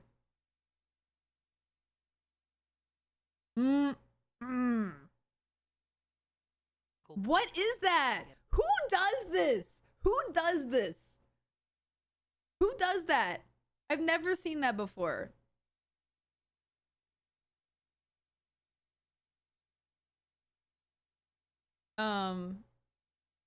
It is just wrong, Yakarina said while dramatically pointing her finger at the screen. The video has an eerily uncanny quality, full of exaggerated hand gestures and slow, deliberate speech that calls to mind someone trying to talk to a group of unruly children. Yakarina used the video to announce her lawsuit against the WFA, GRAM, and 4 key members, CVS Health, Mars, Orsted, and Unilever. The rest of the video paints the lawsuit as defending Twitter users. Literally, we don't care about the ads. Including the audacious claim that this alleged conspiracy puts your global town square, the one place you can express yourself freely and openly, at long-term risk. Unilever? Okay, sorry. Well, maybe they should spell it lever then. After Musk took over Twitter, he opened the floodgates and destroyed the moderation teams, turning the platform into a safe space for bigots and conspiracy theorists. In 2023, a Media Matters report revealed that Twitter had been running ads for the likes of Apple next to pro-Nazi content. Following this, a long list of companies temporarily halted advertising on Twitter, including Sony, Warner Brothers, and Ubisoft. Twitter then filed a lawsuit against Media Matters, which will go to trial in April 2025. Man, it's just so weird how these people who want free speech can't help but just sue anyone that speaks against them. That's not free speech. You can't be like free speech and then, yeah, sue someone who said that this may be why people are pulling out. Media Matters set its account to follow only 30 users, far less than the average number of accounts followed by a typical active user, 219, severely limiting the amount and type of content featured on its feed, the lawsuit states. Okay. You can do whatever you want. You can follow one person and say that your experience was shitty. I mean, it also accuses Media Matters of altering its scrolling and refreshing activities in an attempt to manipulate inorganic combinations of advertisements and content.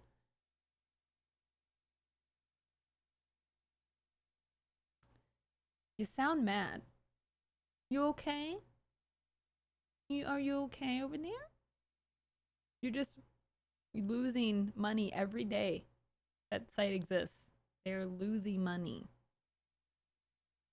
Advertisers, meanwhile, contend that they have the right to protect their brands by only advertising on platforms that don't harm them. No platform has a right to our advertising dollar. The GARM initiative, a full list of its members can be found on its website, describes its role as the forum for the creation of solutions that will improve online safety for both consumers and advertisers. It says that its goal is to create an ecosystem that will lead to the removal of harmful content from advertiser-supported social media. I mean, it's just common sense. If you have Andrew Tate saying the N-word, no company is going to want an ad under that tweet or next to that tweet, anywhere near that tweet. No one is going to want that.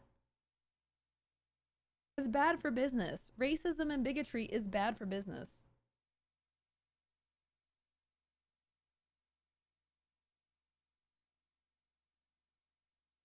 We have proven our platform provides advertisers a way to showcase their brands and reach their target users safely, efficiently, and effectively. Yakarino said in an open letter to advertisers. Musk's comment on the lawsuit was a bit briefer, presumably because he's busy with the task of creating superhuman gamers. The Neuralink. We tried peace for 2 years, he said. Now it's war.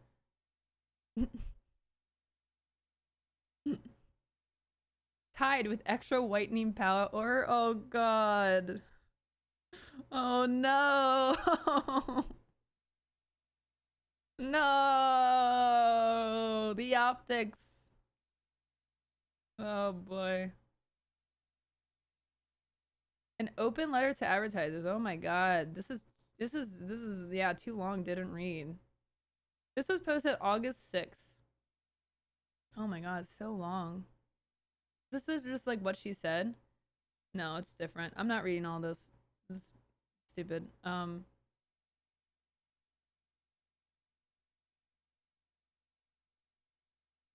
As the report found, evidence obtained by the committee shows that GARM and its members directly organized boycotts and used other indirect tactics to target this. So now you guys don't like boycotts? Because you guys love to boycott woke things. I mean, you guys are obsessed with the boycotting. If there's like a rainbow in like the sky in an ad, you guys will boycott that company. And also send death threats. Which is kind of like a weird way to get your point across if you have to like threaten to like, you know, murder people and, you know, like trash the stores and like threaten employees. Not the most effective way to get your point across. But okay, it's just like it's bad because, you know, it's people boycotting you. I get it. Okay. The consequence, perhaps the intent of this boycott, was to seek to deprive X's users, be they sports fans, gamers, journalists, activists, parents, or political and corporate leaders of the global town square. I don't think you understand that, like, the advertisers are not what we care about on the platform. Like, I'm not, like, scrolling Twitter and I'm like, ooh, that's a good ad. I'm glad I'm here. I don't think you realize how much we literally don't care.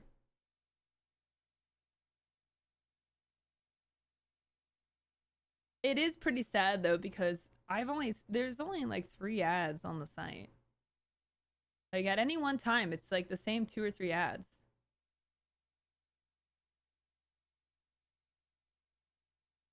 This behavior is a stain on a great industry and cannot be allowed to continue. It's so funny because they're just spending more money to like lose more money. They're just burning money.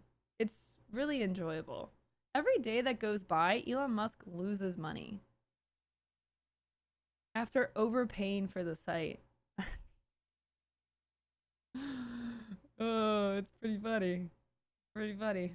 Every day that goes by. And because of this commitment to your users, and even despite the boycott, usage has reached all-time highs.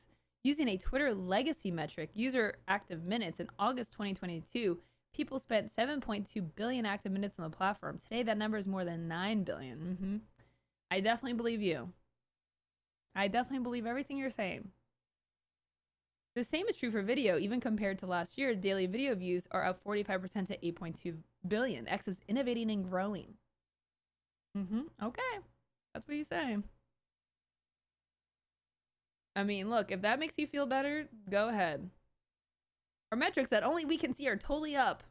Woohoo! We have proven our platform provides advertisers a way to show blah, blah, blah. This is all blah, blah. To those who broke the law, we say enough is enough. We are compelled to seek justice for the harm that has been done by these and potentially additional defendants, depending on what the legal process reveals.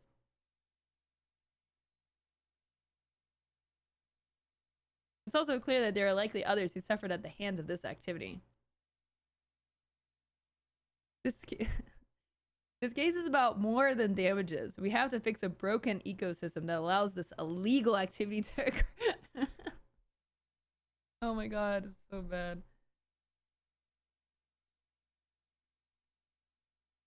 Oh my god.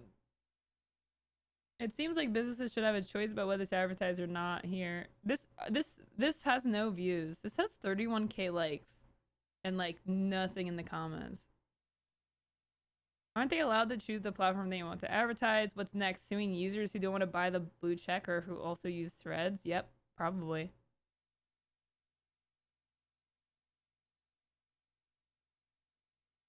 Initially, when Elon took over, every company was scared to use and be associated with Twitter, but it was still possible to keep companies using it and spending ad revenue on it. But now, with brands' ads being seen right next to racist, sexist, and hateful speech due to less moderation, it's hard to convince them to part with their cash due to a damaged reputation.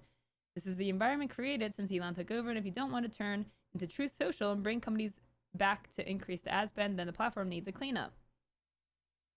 Look, even like a crypto person, a Web3 person, is using some logic here.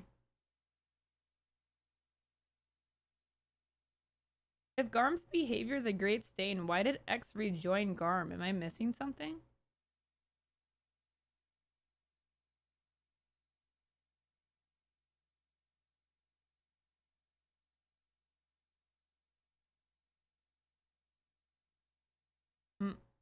And there's one Web3 person. Maybe the fire means like it's on fire. Like everything's on fire, not like fire. This is like good fire. You know what I mean? It's kind of hard to read that. Thank you for taking action. Let's do this. Okay.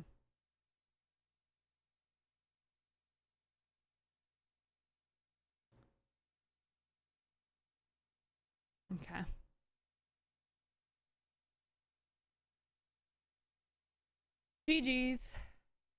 This is enjoyable. Can't wait to see how this turns out.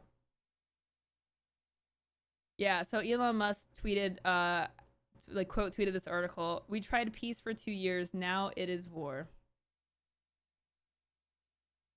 Free market good when it keeps poor people on the street, but free market bad when mega corporations don't like Nazis.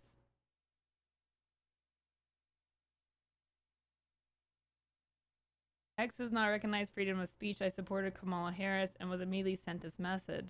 I was very excited. I'm still very excited, but X limits those who support candidates Elon doesn't like.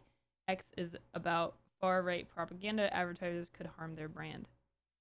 Got the same one. This seems convenient too because I just started using my page to show support to Harris Walls. Now I'm getting restrictions. Why does my account have a label? You have found that your account may contain spam or be engaging in other types of platform. Oh my god. Oh my god. You need to get therapy. Okay. What? What? Okay, good one. 100. 100. Okay, good responses. Like really coherent responses, by the way. You know that you're doing so bad when your carefully curated platform that is mostly bots and sycophants at this point. It doesn't even hold up in your replies. Like everyone is turning on you. No one is happy. with this site.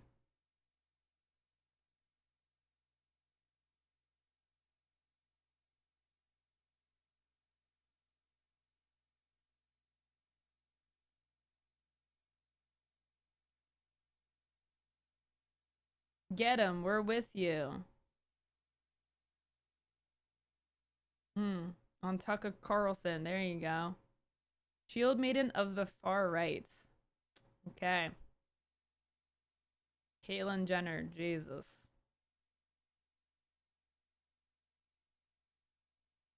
Yeah, the people that are like, get him is like, you know, obviously already brain dead people. Really far gone. All right, well, good luck with that. We'll see how that turns out. We'll keep you posted. All right. This is fun. All right, let's see. What else do we have here? Who did we save? Oh, the MrBeast stuff. Yeah, that's a thing. The MrBeast thing is woof. May have to watch a little video.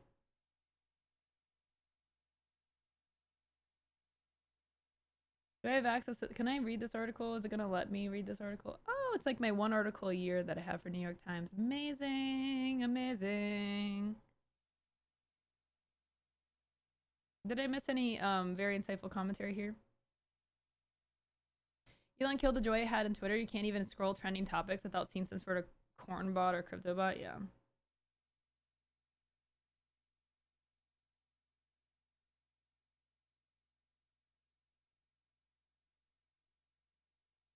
Are there more things? I'll get some painkillers first. Yes. Yeah, we're going to be talking about the MrBeast stuff. And unfortunately, it does not get any better. Okay? You think that we're going to have like one kind of like bright spot in today's stream? I'm sorry. But we're not. Do you see the thumbnail I made for today? I did post it on Twitter. You see what I made today? It's not a good day.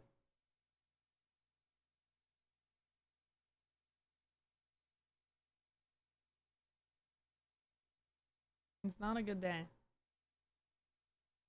I should have switched these. I should have put them in order of the thing, but okay. Did MrBeast finally respond? No. I mean, no. I don't think so. Bright spot was the pretzel scent. I shouldn't have started with the pretzel story. I should have ended with it. I'm gonna task the mods with finding me one like little lighthearted mini story to end the stream with. Mods, maybe find me a little something before the end of today's stream. We can't end on this crap, okay? Gotta find something that's a bright spot. Hey, Dirty Band-Aid, thanks for the Prime sub. Super appreciate that. Thank you for the support. Thanks for supporting my journalism. AKA me reading articles and yelling. What's up, Solar Flare? Welcome on in. If you are new here, welcome to the stream. I do a lot of creator news and education. So I normally don't talk about like all news, but you know, this is kind of in the realm of like our world, right? Like Trump was on kick. I mean, I use Twitter still, so we talk about that. So yeah, I help teach creators how to grow and become successful. Do a lot of news and stuff. I stream on Fridays. I will not be streaming much over the next like month-ish. I'm going to be doing a lot of traveling over the next like 6 to 7 weeks. We will stream when we can, but I encourage you to hit the follow button so you know when I'm live, and also make sure you go and sub to my YouTube channel, because if you miss any streams, we put the best stories up on the YouTube. So any sort of highlights or short form content, if you want to catch some little snippets of news, that does go out on the YouTube. So definitely make sure to subscribe and check that out. Exclamation point YouTube for the link. There you go.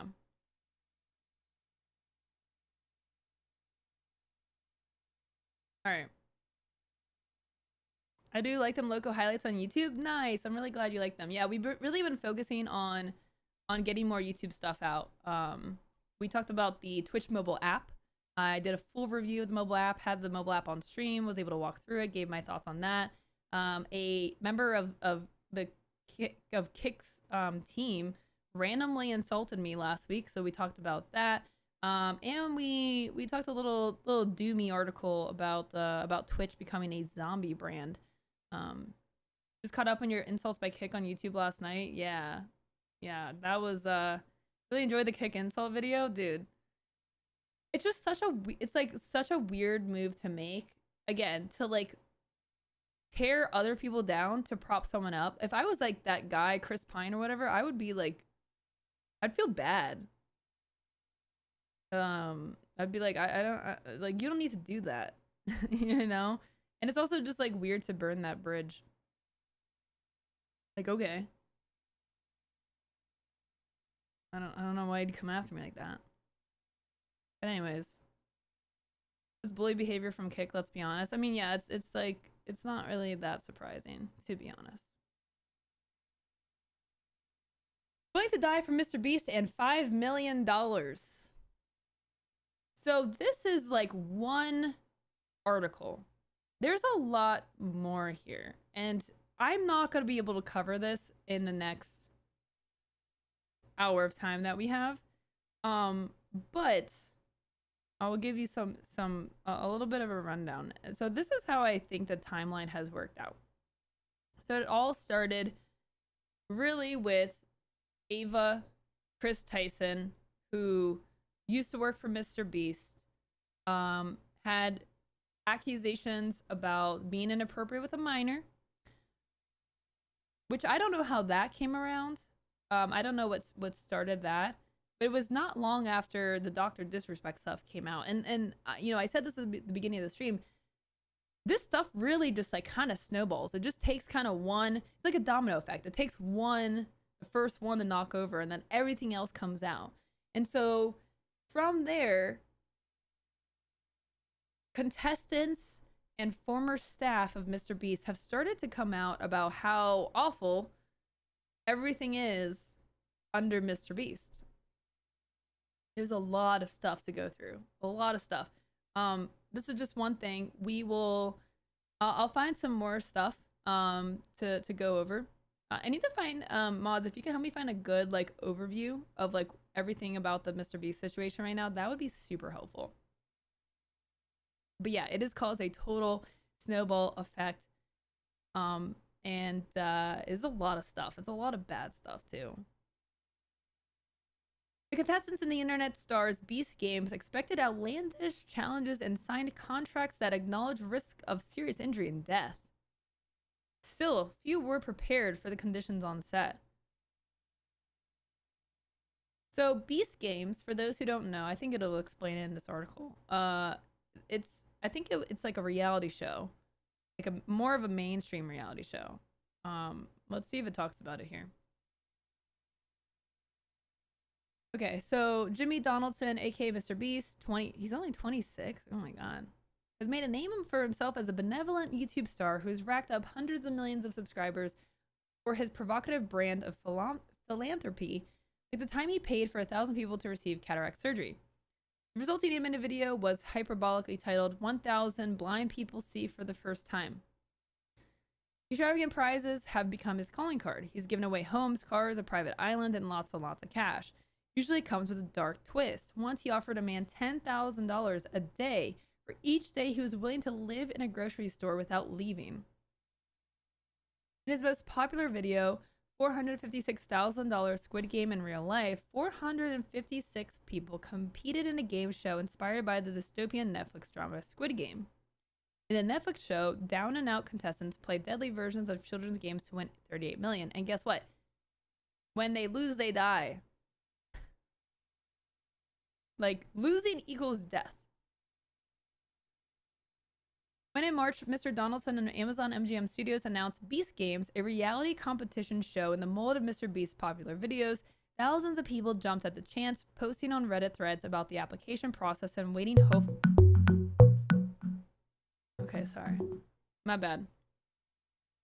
Thousands of people jumped at the chance, posting on Reddit threads about the application process and waiting hopefully to be accepted. The prize, $5 million. That was my Slack. I'm sorry, that was my Slack. I need like I need to figure out how to like mute it. I don't know how to mute it.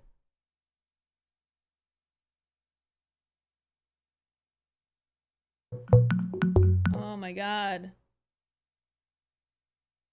I am streaming. Is this urgent? Oh god. I'm slacking. Okay. How do I have a calendar notification on. I'm just like okay, there we go. Okay. Use Slack, yes. I have a full-time job, so now I have to use Slack.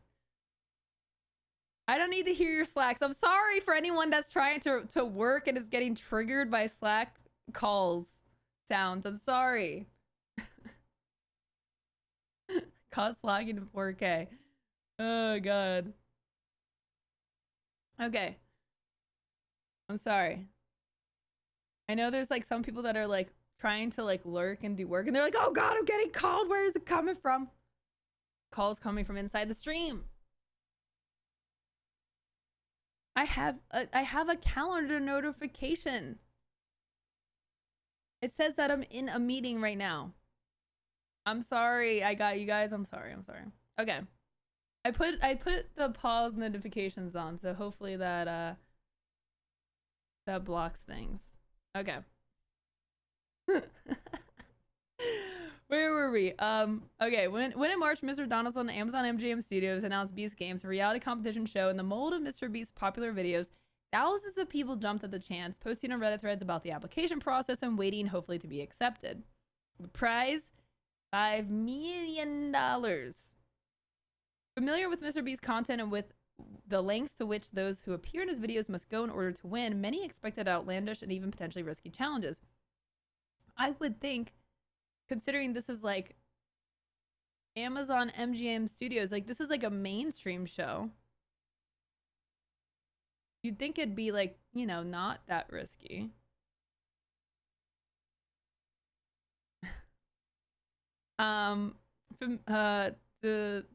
Okay, where was I? During an intake process this year, several contestants told the New York Times that they had been asked whether they would be willing to be buried alive or travel to outer space. I mean, I would travel to outer space. Not if it's like through SpaceX, but I mean, you have to pay a lot of money to travel. So if I could go for free and then potentially win money, I mean, I would do that. I would not do the buried alive. Absolutely not. That is a nightmare. But I do know how to get out if I was like, you know, buried in a coffin. You know, you got to use the little Kill Bill rule, you know, you just go like this for like, you know, 12 hours. I'm sure that'll do it. Practicing it right now. One contestant recalled being asked if she would be able to swim to shore if thrown overboard from a boat. I understand that such activities may cause me death, illness, or seriously bodily injury, including but not limited to exhaustion, dehydration, overexertion, burns, and heat stroke. Read a line in a contract reviewed by the Times that applicants were required to sign. Such language is commonplace in reality television contracts. Okay, good to know. It's good to know this is commonplace. What they did not expect, however, were the more mundane yet potentially dangerous inconveniences that they said had befallen them during the competition. Speaking with the New York Times on the condition of anonymity due to non-disclosure agreements, over a dozen people who participated in the first installment of Beast Games said that they had not received adequate food or medical care, and that some competitors had suffered injuries from the physical challenges. The event was being filmed for Mr. Donaldson's YouTube channel to select contestants to participate in the show. So they had to compete just to participate in the show. That's okay. I mean, hey, there's a way to milk it. Get that cross promo going, you know? Some contestants left the competition arena on stretchers. A contestant said, though it was unclear if any of those contestants had faced serious medical conditions. Another described watching fellow contestants vomiting and appearing to pass out. There were several hospitalizations. This is just to get on the show. In a text message, a spokesperson for MrBeast said the shoot was unfortunately complicated by the CrowdStrike incident. extreme weather, and other unexpected logistical and communications issues. How does CrowdStrike crapping the bed have anything to do with people vomiting and passing out? I mean, that's kind of okay, I don't know. Maybe I'm just like not understanding that connection, but that just seems kind of weird. The spokesperson said MrBeast had started a formal review and had taken steps to ensure that we learned from this experience. Mr. Donaldson's content has always relied on the willingness of others, often strangers, to go to extremes to create highly watchable videos. During his meteoric rise to mega virality, some former employees have spoken out about safety concerns on MrBeast sets, but his vast fan base has continued to see him as fundamentally charitable and well-meaning. Now, amid allegations about Beast games, as well as recent accusations about inappropriate language used by Mr. Donaldson and a former collaborator, his reputation as well as his multi-million-dollar YouTube empire are on the line. We signed up for the show, but we didn't sign up for not being fed or watered or treated like human beings, one contestant wrote. The games begin. Mr. Donaldson and the executives at Amazon MGM Studios had ambitions for Beast games typical of MrBeast's penchant for superlatives. In a news release this year, the studio said the show's $5 million prize would be the biggest prize in streaming and television history. We were blown away by his ambition to make Beast games the biggest reality competition ever, Vernon Sanders, head of television at Amazon MGM Studios, said of Mr. Donaldson. Shooting for the competition started in July, with 2,000 contestants gathered in Nevada at Allegiant Stadium, home of the Las Vegas Raiders, for several days. Competitors ate, slept, and lived inside the stadium while competing in challenges like moving heavy objects and an extreme game of capture the flag. Some stayed up to 3 nights. Before they arrived at the stadium on July 18th, the contestants had to turn in their phones and belongings, including medications. The group ranged in age from members of Gen Z to a competitor who said he was 82. Right from the start, things seemed off. Some contestants said they had originally been told that the competition would have 1,000 participants. This was also the figure advertised by Prime Video earlier this year. But upon arrival, contestants received a video message from Mr. Donaldson, reviewed by the Times, informing them that the number of contestants was higher. Obviously, there's 2,000 contestants, Mr. Donaldson said in the video. I don't remember if I said that publicly or not, but there is. A spokesperson for MrBeast said the intention had always been to have 2,000 competitors during that phase to winnow down? Okay. To the 1,000 for the Amazon MGM show. Like many of the people who appeared in MrBeast YouTube videos, some of the contestants said they needed the cash to pay for things like student loans and medical debt. After learning they would be competing against twice as many people, some said they felt they had been misled. Several contestants also said they had not been warned about how little they would be given to eat and how infrequently. They described going long stretches without being fed by the production. One said she had gone over 20 hours both during the games and while they were in Las Vegas before and after filming. Contestants said they had expected the production to provide them with meals for the duration of their time in Nevada. One meal described by several contestants included a tiny portion of cold oatmeal, 1 hard-boiled egg, and a few pieces of raw vegetables. Yeah, I can get you the link to the article. There you go. Meals throughout the games were small and sporadic. Contestants said it was difficult to keep track of time without watches or phones, but contestants estimated they had been fed twice a day, once in the early morning and again in the afternoon or evening. A spokesperson for MrBeast said contestants had been offered 3 meals a day. On a few occasions, the production staff passed around small Feastables chocolate bars. Oh my god, this is like so dystopian.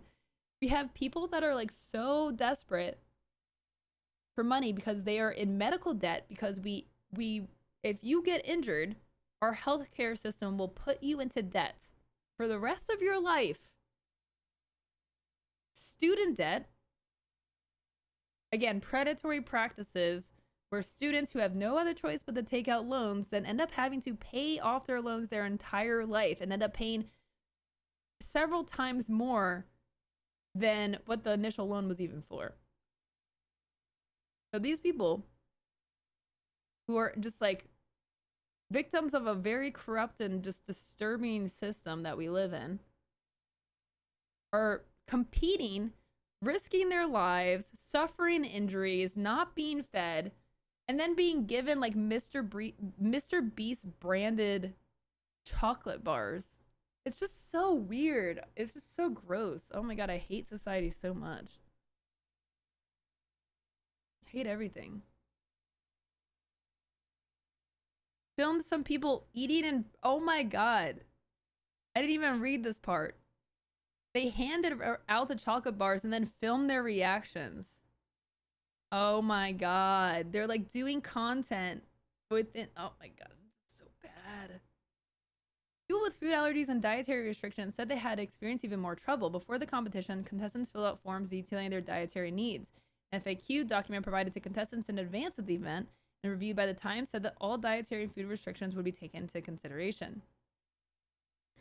But several contestants said they had been served food they were allergic to and that alternatives had not been provided. We were treated horribly, contestants said. They took on this challenge of 2,000 competitors, should have known they needed an enormous crew to handle this correctly. Jeez. Hungry, bruised, and bleeding. Mr. Donaldson presided over the field as the first scenes of the competition were filmed in the stadium. Contestants described how he had stepped out of a shrine-like structure and onto a platform above $5 million in cash as they were instructed to cheer. We're all just looking up at the sky, screaming at him like he's a god, one contestant said. Guards dressed entirely in black, complete with face coverings, flanked the field. Dude, this is like so creepy. God, this is everything wrong with society. During the opening speeches, one contestant recalled Mr. Donaldson encouraged the participants to speak up and ask for help from staff if they needed it. A psychologist also introduced himself to the competitors at the outset, explaining that health and safety were priorities on the set. Reached by phone by the Times after the games, that psychologist, Barry Goldstein, declined to comment on the event.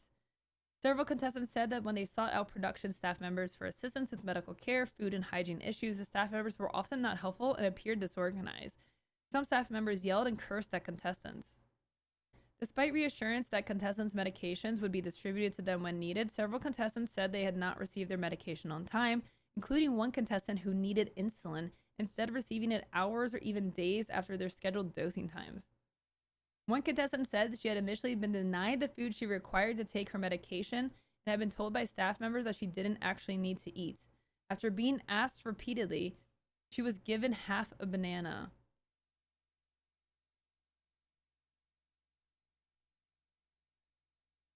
There needs to be some repercussions from this. Like, what?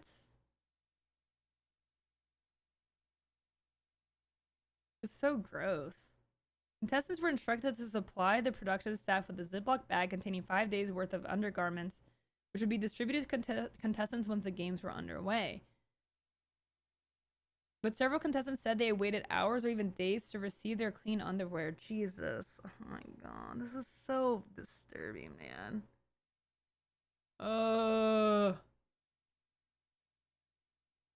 This is so dark. One woman said that when she and a group of contestants who were menstruating during the event had asked the production staff about getting their underwear more quickly, she had been told that it was not a medical emergency, and she recalled that a nearby member of the production staff had laughed at the woman's pleading. Jesus. This is so disturbing. I had not read this article. Like, I did not know that this event went this poorly. Contestants felt that the staff was overwhelmed by the volume of competitors. In addition to these behind-the-scenes issues, things did not appear to run much more smoothly when it came to the competition itself. The first challenge involved 5 teams of 400 people pulling ropes attached to 10,000-pound weights as fast as possible. The issues began, participants said, when they were broken into those teams. A scramble for team pennies quickly became chaotic and frightening, several said, describing a crush of people pushing and shoving other contestants while the production staff was unable to calm the crowd. One contestant described hyperventilating amid the scene. Another said she had been almost horizontal and had feared being trampled. Some male contestants refused to pass pennies to female contestants, with the result that one of the teams was predominantly women. Several people had interviewed for this article felt that they had not had a fair chance of winning the prize money given the teams were formed. One contestant said she had left the stadium bruised and bleeding after being injured and eliminated in the first challenge. She was handed $1,000 and a stack of dollar bills as a consolation prize, but said she had to hand the money back to her producers after the cameras were off. Oh my god. Competitors were told that they would receive their real payments later, she said, but as of publication time, she had not yet been paid. Jesus. Several contestants told the Times they had been contacted by the production team and offered an additional $1,000. Oh my god. While contestants were free to leave the competition at any time, many stayed despite the conditions, hoping to win the grand prize. I mean, yeah, you're hoping that other people are leaving due to the conditions. While contestants were free to leave the competition at any time, yeah, I read that. Those who made it past the first challenge were given toiletry kits and sleeping bags and slept on the stadium's turf floor.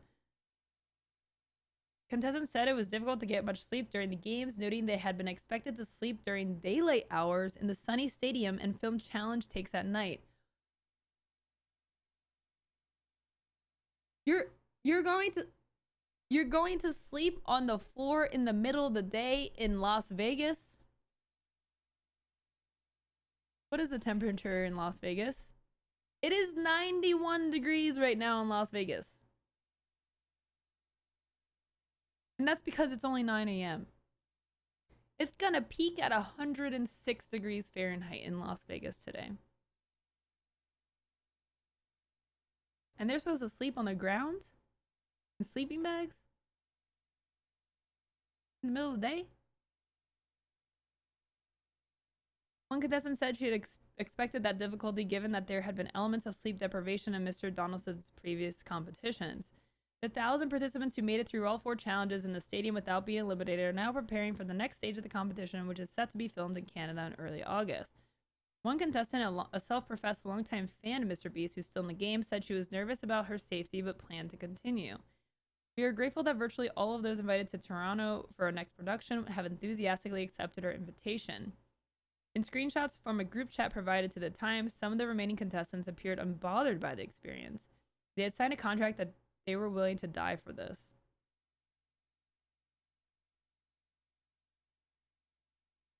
Oh my god. This is just like one aspect.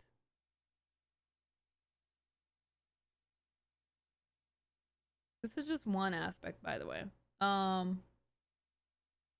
Did we find the better, let me look up like MrBeast news. Let me see if I can find a good summary of everything that's going on.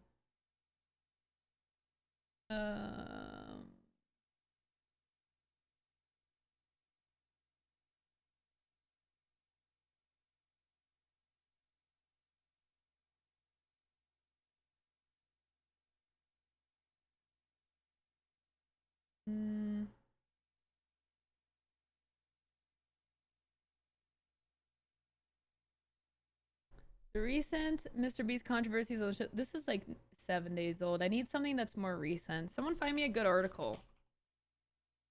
MrBeast. I mean, it should just be MrBeast and go to news.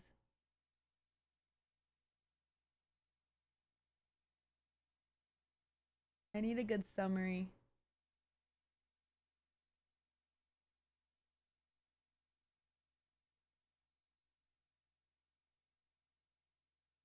Why is there nothing more recent? Jesus. I guess ABC, do you have something for me?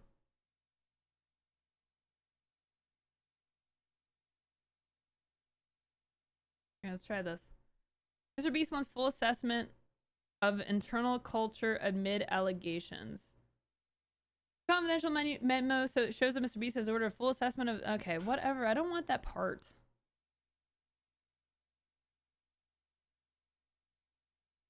I want the new stuff here.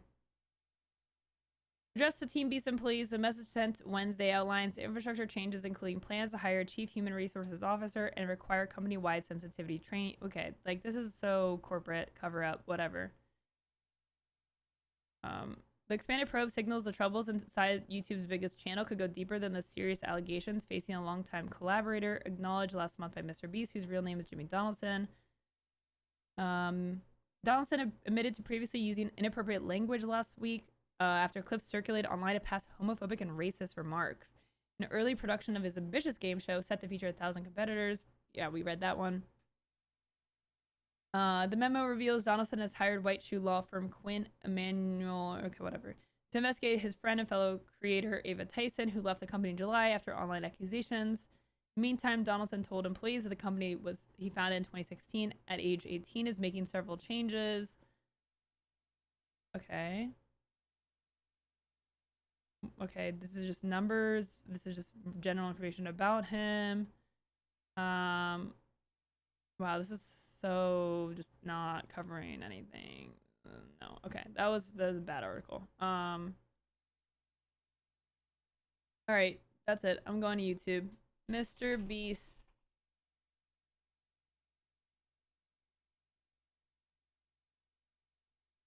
I need MrBeast drama recap.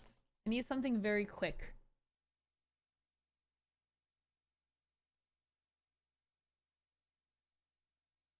There's a 5-minute video. Does anyone know who this person is? This video is going to come. Oh my god. This only has 2,000 views. I don't trust it. Alpha Wolf Radio?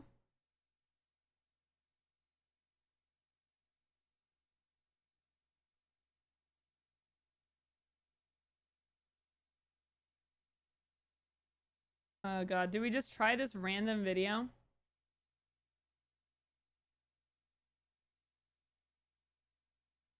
Tad, don't make me find things on the internet. I don't know. What do you guys think about this? I mean, you know. Oh, this is the guy. This is a clip of that guy who's doing the whole thing. What's his name? I'm not much in the YouTube scene. Dog Pack? Is that the guy? All right, let's give this video a shot. We'll see what happens. If I get banned from Twitch because something comes up, it's not my fault.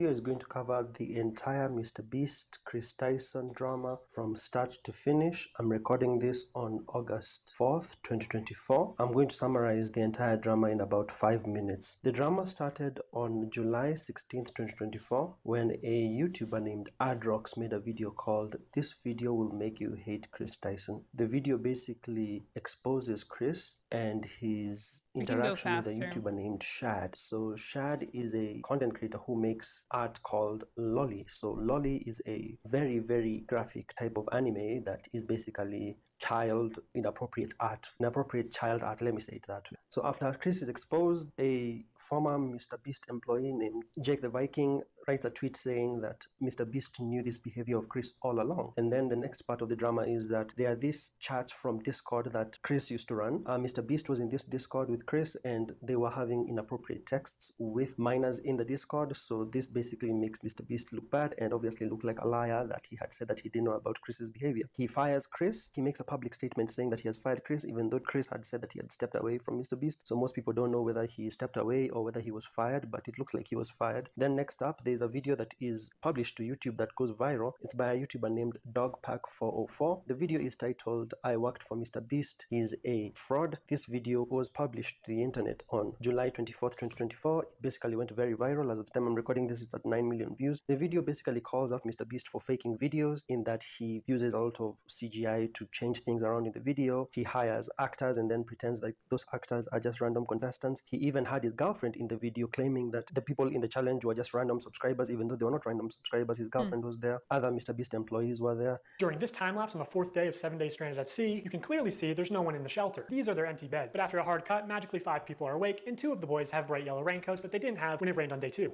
And after standing the whole night, completely soaked. You didn't spend the night soaked, Jimmy. You slept in the production yacht. It's ironic because this is one of the videos where they claim that they don't fake things. But no, we have to be the real channel that doesn't fake things. In the Dogpack404 claims in the video that MrBeast is running illegal lotteries, basically being fast and loose with the rules of how. SS Smith's 1,200 shirts signed during 5 hours of stream, 46 illegal lotteries, allegedly 13 extra shady, changed rules in middle of giveaway. Average giveaway value $1,000. Giveaways retail value $47,000. Total shirts, hoodies sold $69,000. Yeah, one thing I thought that was weird. I actually said this. I don't know if I have this as a video, but I actually did call out the fact that like he did a thing where yeah, you had to buy a shirt to enter to be a part of like a competition. You guys remember that? MrBeast buy a shirt to enter. Like, I thought that was like so weird and predatory.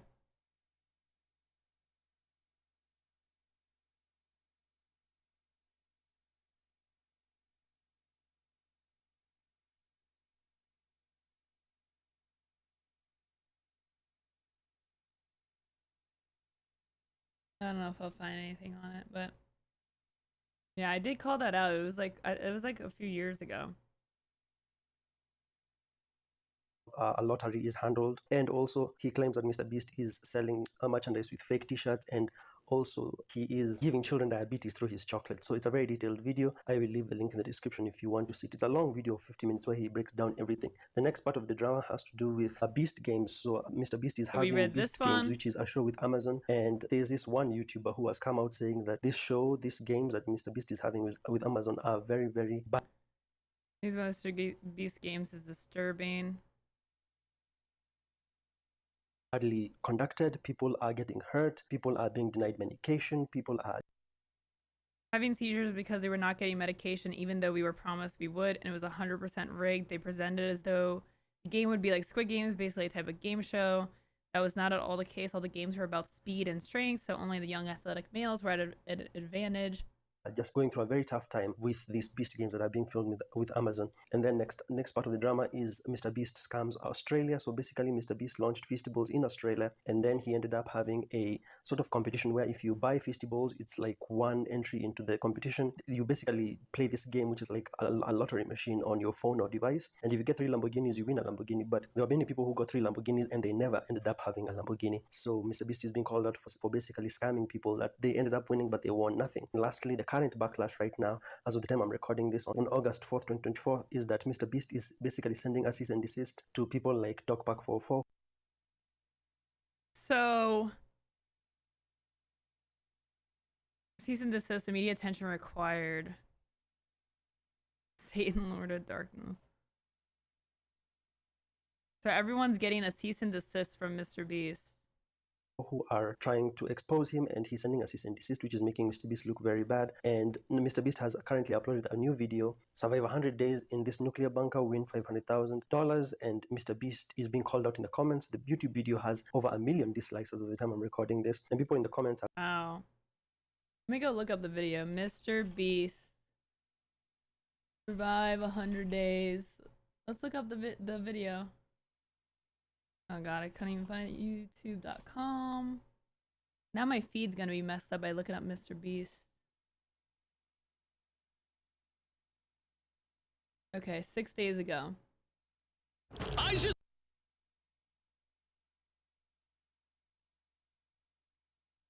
you see how many dislikes? It must be, you must need like an extension or something to see the number of dislikes, right?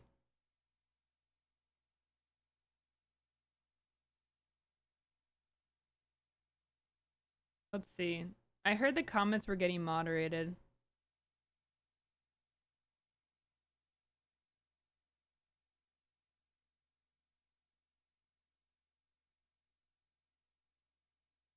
Yeah, I mean, this seems definitely curated.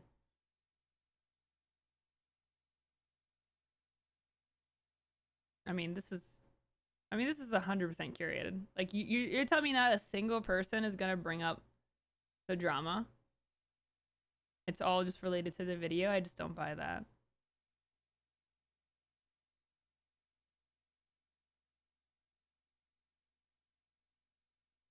It was a short video, the comments being deleted in real time.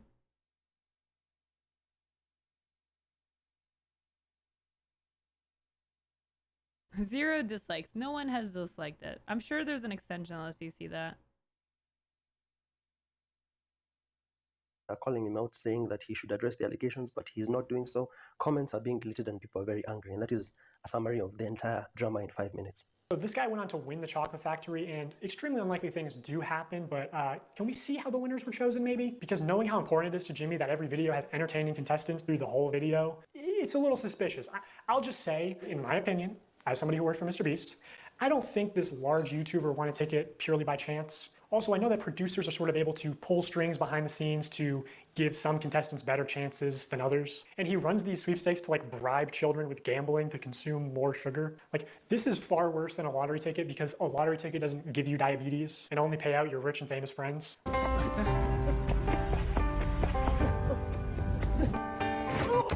Hey, anyone I'm friends with watching that wants 10 grand? They are never random subscribers. If you subscribe, you will not win $1 million.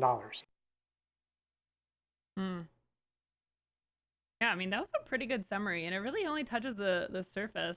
So this is the video that first came out 2 weeks ago. Do you think it's 53 minutes, so we will not have time to watch it today. But attention is the most valuable currency in the world? Well, of course. If you could post something and everyone in the world would watch it, you'd be the most powerful man on earth. We're not promoting gambling. I think people are going to see this Oh, negative. the guy who just throws away millions of dollars on YouTube videos is a scammer. Who would have thought? I don't know what's happening. You don't have to pay anything to enter. What is all this? What is happening? Am I hacked? Russian? Is my YouTube account hacked? Why am I getting Russian captions? This is legal. I don't get it. It's a scam. Hundreds of forged or fake signatures. Ponzi schemes are great up until they just go bust.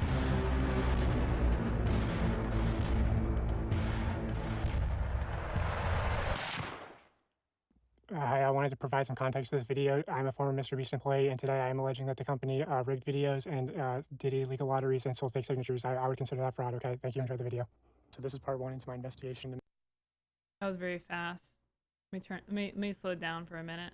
MrBeast. I recorded this before the Chris stuff came out. I was also going to come out about the Chris stuff probably in part 2 or 3. Because I see a lot of people saying like, oh, if you knew, why didn't you come forward? Why didn't you go to the authorities? Well, I was going to come forward. And also like going to the authorities isn't going to work because what are you going to say? Like you heard rumors that this person is this way or that, you know, there's obviously evidence of like the Shad-based stuff. Like that's been out for a while. People have internally known at the company that like Chris is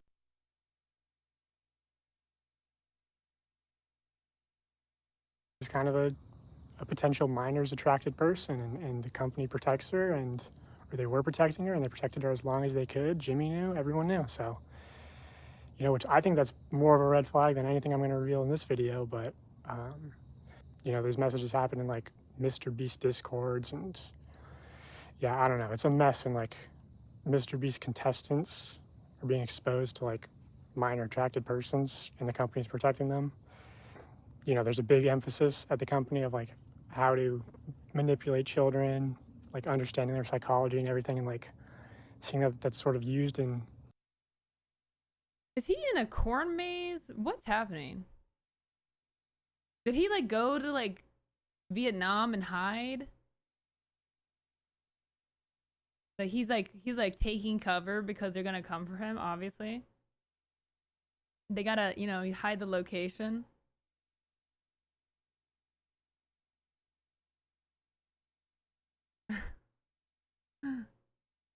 You went undercover. Weird ways, and you know, there's been like parasocial relationships, and you know, encouraging like almost children simping for these people, and you know, maybe that's as nefarious as it gets, or maybe it goes deeper. Anyway. So obviously, we're not gonna be able to watch this whole thing. I mean, it's an hour long. This is only part 1. There is a part 2. That came out a day ago. That is another 50 minutes. This also includes another former employee, like just talking about how manipulative and fake and abusive it was. Very interesting if you want to dive deeper. It's Dog Pack 404.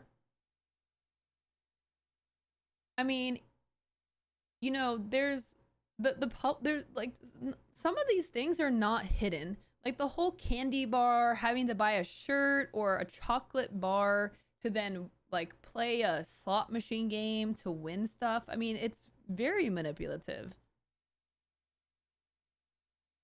I mean, it's extremely manipulative. Like you can already see that. I only saw the Cliff Notes on part 2 on Philip DeFranco. Yes, I did watch that video. Philip DeFranco has a 15-minute synopsis of part 2. Well, it's shorter than that. It's like 10 minutes. But I mean, it's wild. It's wild. But yeah, I mean, it's not surprising. Like from the outside, as a normal person, you can tell like the stuff he's done is very manipulative. So, I mean, it's disturbing like how many layers it goes. So yeah, if you want to check it out, go watch Dog Pack 404. There's first video came out 2 weeks ago. One came out yesterday, and there's apparently another one that's coming.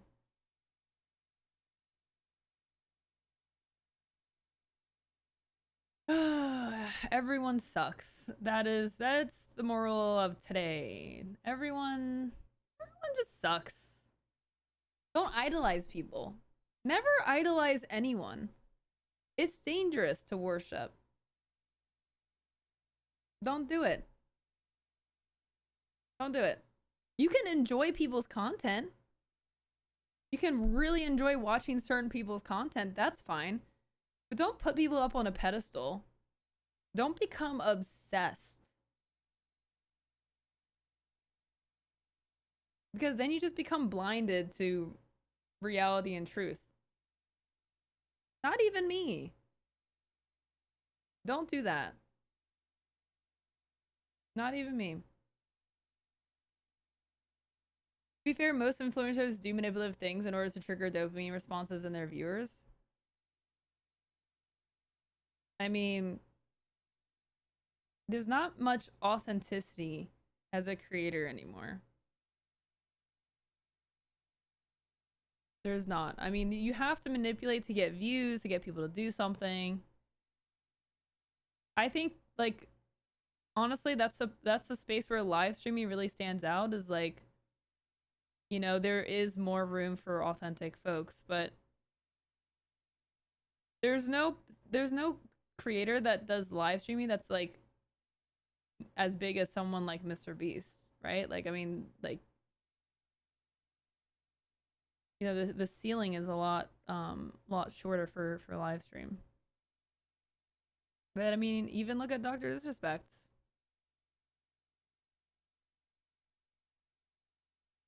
Oh boy. I'm not surprised after how jaded I got after Elon, and I won't be disappointed when someday Booker releases an all access uncovering the full truth about Loco video. Oh my god. This dog finally, his eye has been healed. He's literally under me right now, by the way. He's like sprawled out under me. I'm using him as a footrest. Finally, his eye is doing much better. That will be a dark day indeed. I treat Booker like the prince that he is, okay?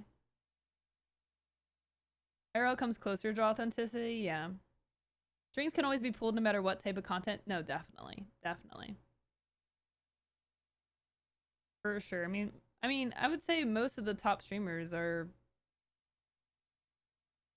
I mean, what streamer is like just a normal person just being normal? Like, you just... I don't know. I can't think of one. I thought you were Booker's personal assistant. I mean, that's probably what he thinks.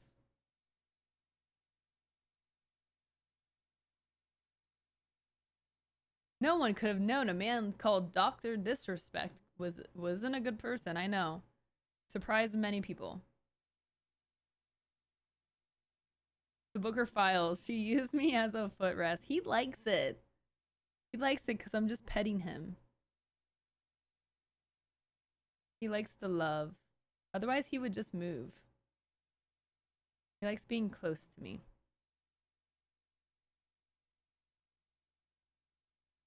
Okay, so let's end on something a little bit light before I have to jump off.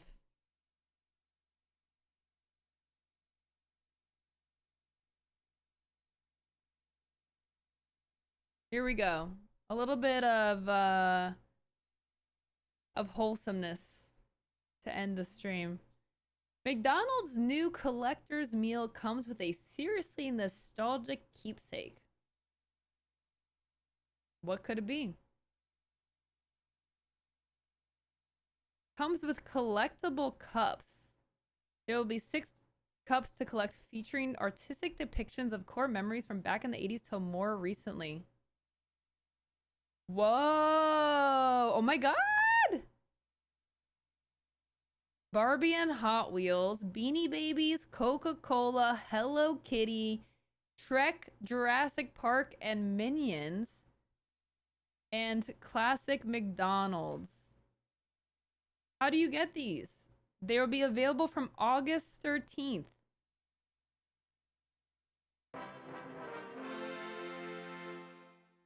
Across participating US stores for limited time only. Dude, I want the McDonald's Grimace cup. The Coca-Cola one's really cool too. Oh my god, the Shrek. Ah!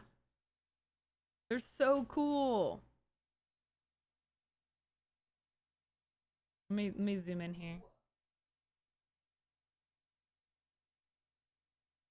They're all so cool. It says 2004 on it. Beanie Babies. 1976, 1999, 2014, Coca-Cola, 2010. This is awesome. The collector's meal is available all day long, so you can add to your collection whenever the mood strikes. Each meal includes 1 cup and the option of a sausage McMuffin with egg, sandwich, hash brown, and coffee during breakfast hours. The choice of a 10-piece McNugget or Big Mac sandwich with fries and a soft drink is the other option. That's cool. There's no doubt that McDonald's fans will be keen to collect all the cups. They look like a normal size cup. They look like a standard size cup. Do we get a discount if we say Loco told me? No, I don't have a McDonald's discount code, unfortunately. That's a Big Mac. And I've never eaten a Big Mac. Because why would I want more bread? Why do I want a middle layer of bread? That's too much bread.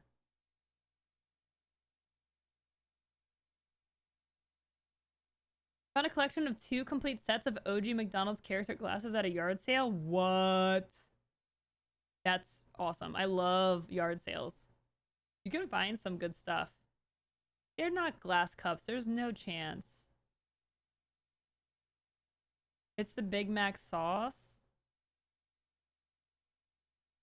The Big Mac does fall apart. I mean, if you're gonna get a sandwich that big, it's bound to slip and slide. It tastes so good, really.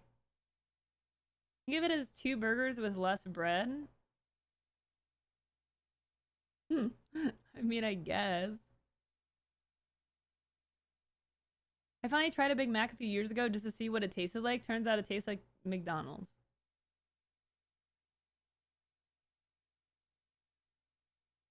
They're not that big. Do I need to try a Big Mac?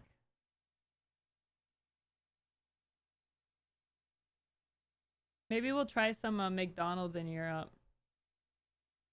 We gotta give Chrissy the full Europe experience. She's never been. I'll ruin McDonald's for her. Doing McDonald's in Europe. We have a double patty Big Mac here in the UK now. There's 4 patties. Oh my god. Oh, we're gonna eat so much doner kebab. Holy crap. I can't wait. That's the only reason why I want to go to Europe. I'm gonna eat so much doner kebab. At least 3 doner kebabs a day. When you come back from Europe, you do American fast food tasting stream. Let me do some shout outs, by the way, before we wrap up. Mr. Frosty, thank you for the 18-month resub. Thank you so much. Alzir with the 106 months. Thank you so much, Alzir. Really appreciate the continued support. And again, Dirty Band-Aid, thank you for that Prime sub. We had it right here at the start of the pandemic, but they removed it from the menu when they limited the menu. McDonald's in Europe is better than US? That's interesting. That is interesting. All right, let me close out of the YouTube stream. YouTube, thank you for being here. Thanks for watching. More stuff on YouTube. Plastic cups, what a scam. I mean, you know, like sturdy plastic cups at least. Thank you all for watching. Until next time. Okay.